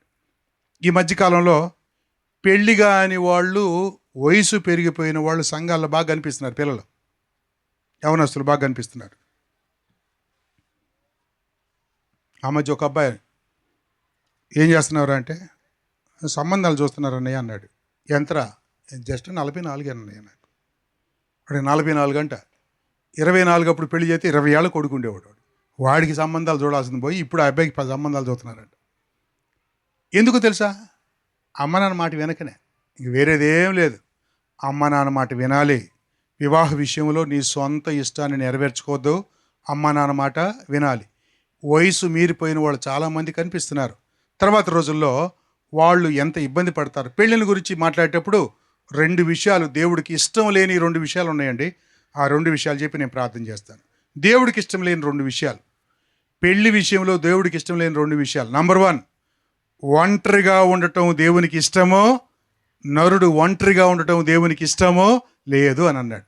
నంబర్ 2, పెళ్ళి అయిపోయిన తర్వాత విడిపోవటము నాకు ఇష్టమో లేదు అన్నాడు. అలాగైతే ఈ 2 విషయాలని యవ్వన పిల్లలు మనసులో పెట్టుకొని, వివాహం అనేది దైవ ప్రణాళిక కనుక ఆ దైవ ప్రణాళికను, దైవ చిత్తాన్ని మన జీవితం ద్వారా దేవుడు జరిగించాలనుకుంటున్నాడు కనుక అది నెరవేర్చబడటానికి విధేయులై, తల్లిదండ్రులకు విధేయులై దేవునికి మహిమ తీసుకొద్దాం. అది మన జీవితాలకు ఆశీర్వాదం. నా పెళ్లి చూపుల గురించి కూడా ఒక్క మాట చెప్పేసి నేను ప్రార్థన చేస్తాను. నా పెళ్లి చూపులకి నేను పెళ్లి కూతురుని చూడలేదు. పెళ్లి కూతురుని చూడటానికి మా అమ్మ, మా నాన్న, మా అన్నయ్య, మా వదినమ్మ వాళ్ళు వెళ్ళారు. వాళ్ళకి నచ్చింది. ఇంటికి వచ్చి నాకు చెప్పాను మీకు కూడా నచ్చింది అన్నారు. నేను అనలే. ఇంకా అనకముందు అంటున్నారు మాకు నచ్చిందిరా అని అన్నారు. ఇప్పుడు నేనేం చేయాలి తెలుసా? ఎస్ అనాలి అంతే. ఎందుకనంటే వాళ్ళకంటే నేను పెద్ద గొప్పగా ఆలోచన చేయలేను కదా. చిన్నవాడిని 25 ఏళ్ళు, వాళ్ళకి 30, 40, 50, 60 ఏళ్ళు వాళ్ళు ఆలోచన చేస్తారు కదా. అందువల్ల నేను తల వంచుకొని మా నాన్నగారు, అమ్మగారు, అన్నయ్య, వదినమ్మ చెప్పిన మాటకు ఎస్ అన్నాను. ఎస్ అనగానే వాళ్ళకి ఉత్తరం రాసి, అప్పుడు ఫోన్లు లేవు, మా అబ్బాయి పెళ్లి ఒప్పుకున్నాడని. మా ఇద్దరికి పెళ్లి కుదిరింది, డేట్ పెట్టుకున్నారు. అయినా ఒకసారి చూడాలి కదా, అందుకు తీసుకెళ్ళారు నన్ను. ఇది మా పెళ్లి చూపులు. ఎవరిష్టం? పెద్దల ఇష్టం. ఏ రోజు కూడా మా అమ్మ నాన్న తిట్టలేదు, మీరు చేసిన పని అన్న ఇప్పుడు అనలేదు. నేను వాళ్ళు చేసిన దానికి దేవుడు దీవించాడు, ఆశీర్వదించాడు. దేవుని పరిచర్యలో కొనసాగిపోవటానికి నేను సేవకు రావాలనుకున్న రోజు నా భార్య ఏమంటుందని చాలా భయపడ్డాను. ఆమెకు చెప్పాను, మరి దేవుడు నన్ను పిలుస్తున్నాడు పరిచర్యకు. ఒకే మాట అందామె, నీకు దేవుని పిలుపు అది నిజమైతే ఇంకా 2 ఆలోచన చేయాల్సిన పని, నా సలహా వద్దు, నాకు ఇన్ఫర్మేషన్ మాత్రం అంతే, చెప్పడమే అంతే, అంతవరకే. అలాగ మేమిద్దరం పరిచర్యలోకి రావడం జరిగింది. కాబట్టి పెద్దల ఇష్టానికి ఒప్పుకుంటే దైవ దీవెనలు, ఆశీర్వాదాలు మన మీద మెండుగా ఉంటాయి. యవనస్తులారా, చిన్న బిడ్డలారా వినండి. అమ్మా నాన్నకు అన్ని విషయాల్లో విధేయత చూపించాలి. ఇది నేర్చుకోండి. భవిష్యత్తులో అది మీకు ఎంత దీవెన అవుతుందో నా వయసు వచ్చినప్పుడు చెబుతారు. నిజమే, ఆ రోజు ఆ తాతయ్య చెప్పాడు, అది నిజమైంది, నా జీవితంలో కూడా దైవ దీవెన ఉంది అని మనం తెలుసుకుంటాం. ఈ విషయాలన్నీ మన మనసులో పెట్టుకొని మన కుటుంబాన్ని కట్టుకుందాం. దేవుడికి ఒక మంచి కుటుంబం అవసరం. ఆ మంచి కుటుంబం మంచి వ్యక్తుల్లో నుంచి పుడుతుంది. అలాంటి వాళ్ళే పరలోక రాజ్యానికి వారసులు. ప్రార్థన. తండ్రి స్తోత్రం, మీరు మాతో మాట్లాడిన ప్రతి మాటను బట్టి మిమ్మల్ని స్తుతిస్తూ విన్న వాక్యానికి నీరుగట్టి ఫలింపు చేయమని యేసు ప్రభు నామములో స్తుతించి ప్రార్థిస్తున్నాము తండ్రి. ఆమేన్.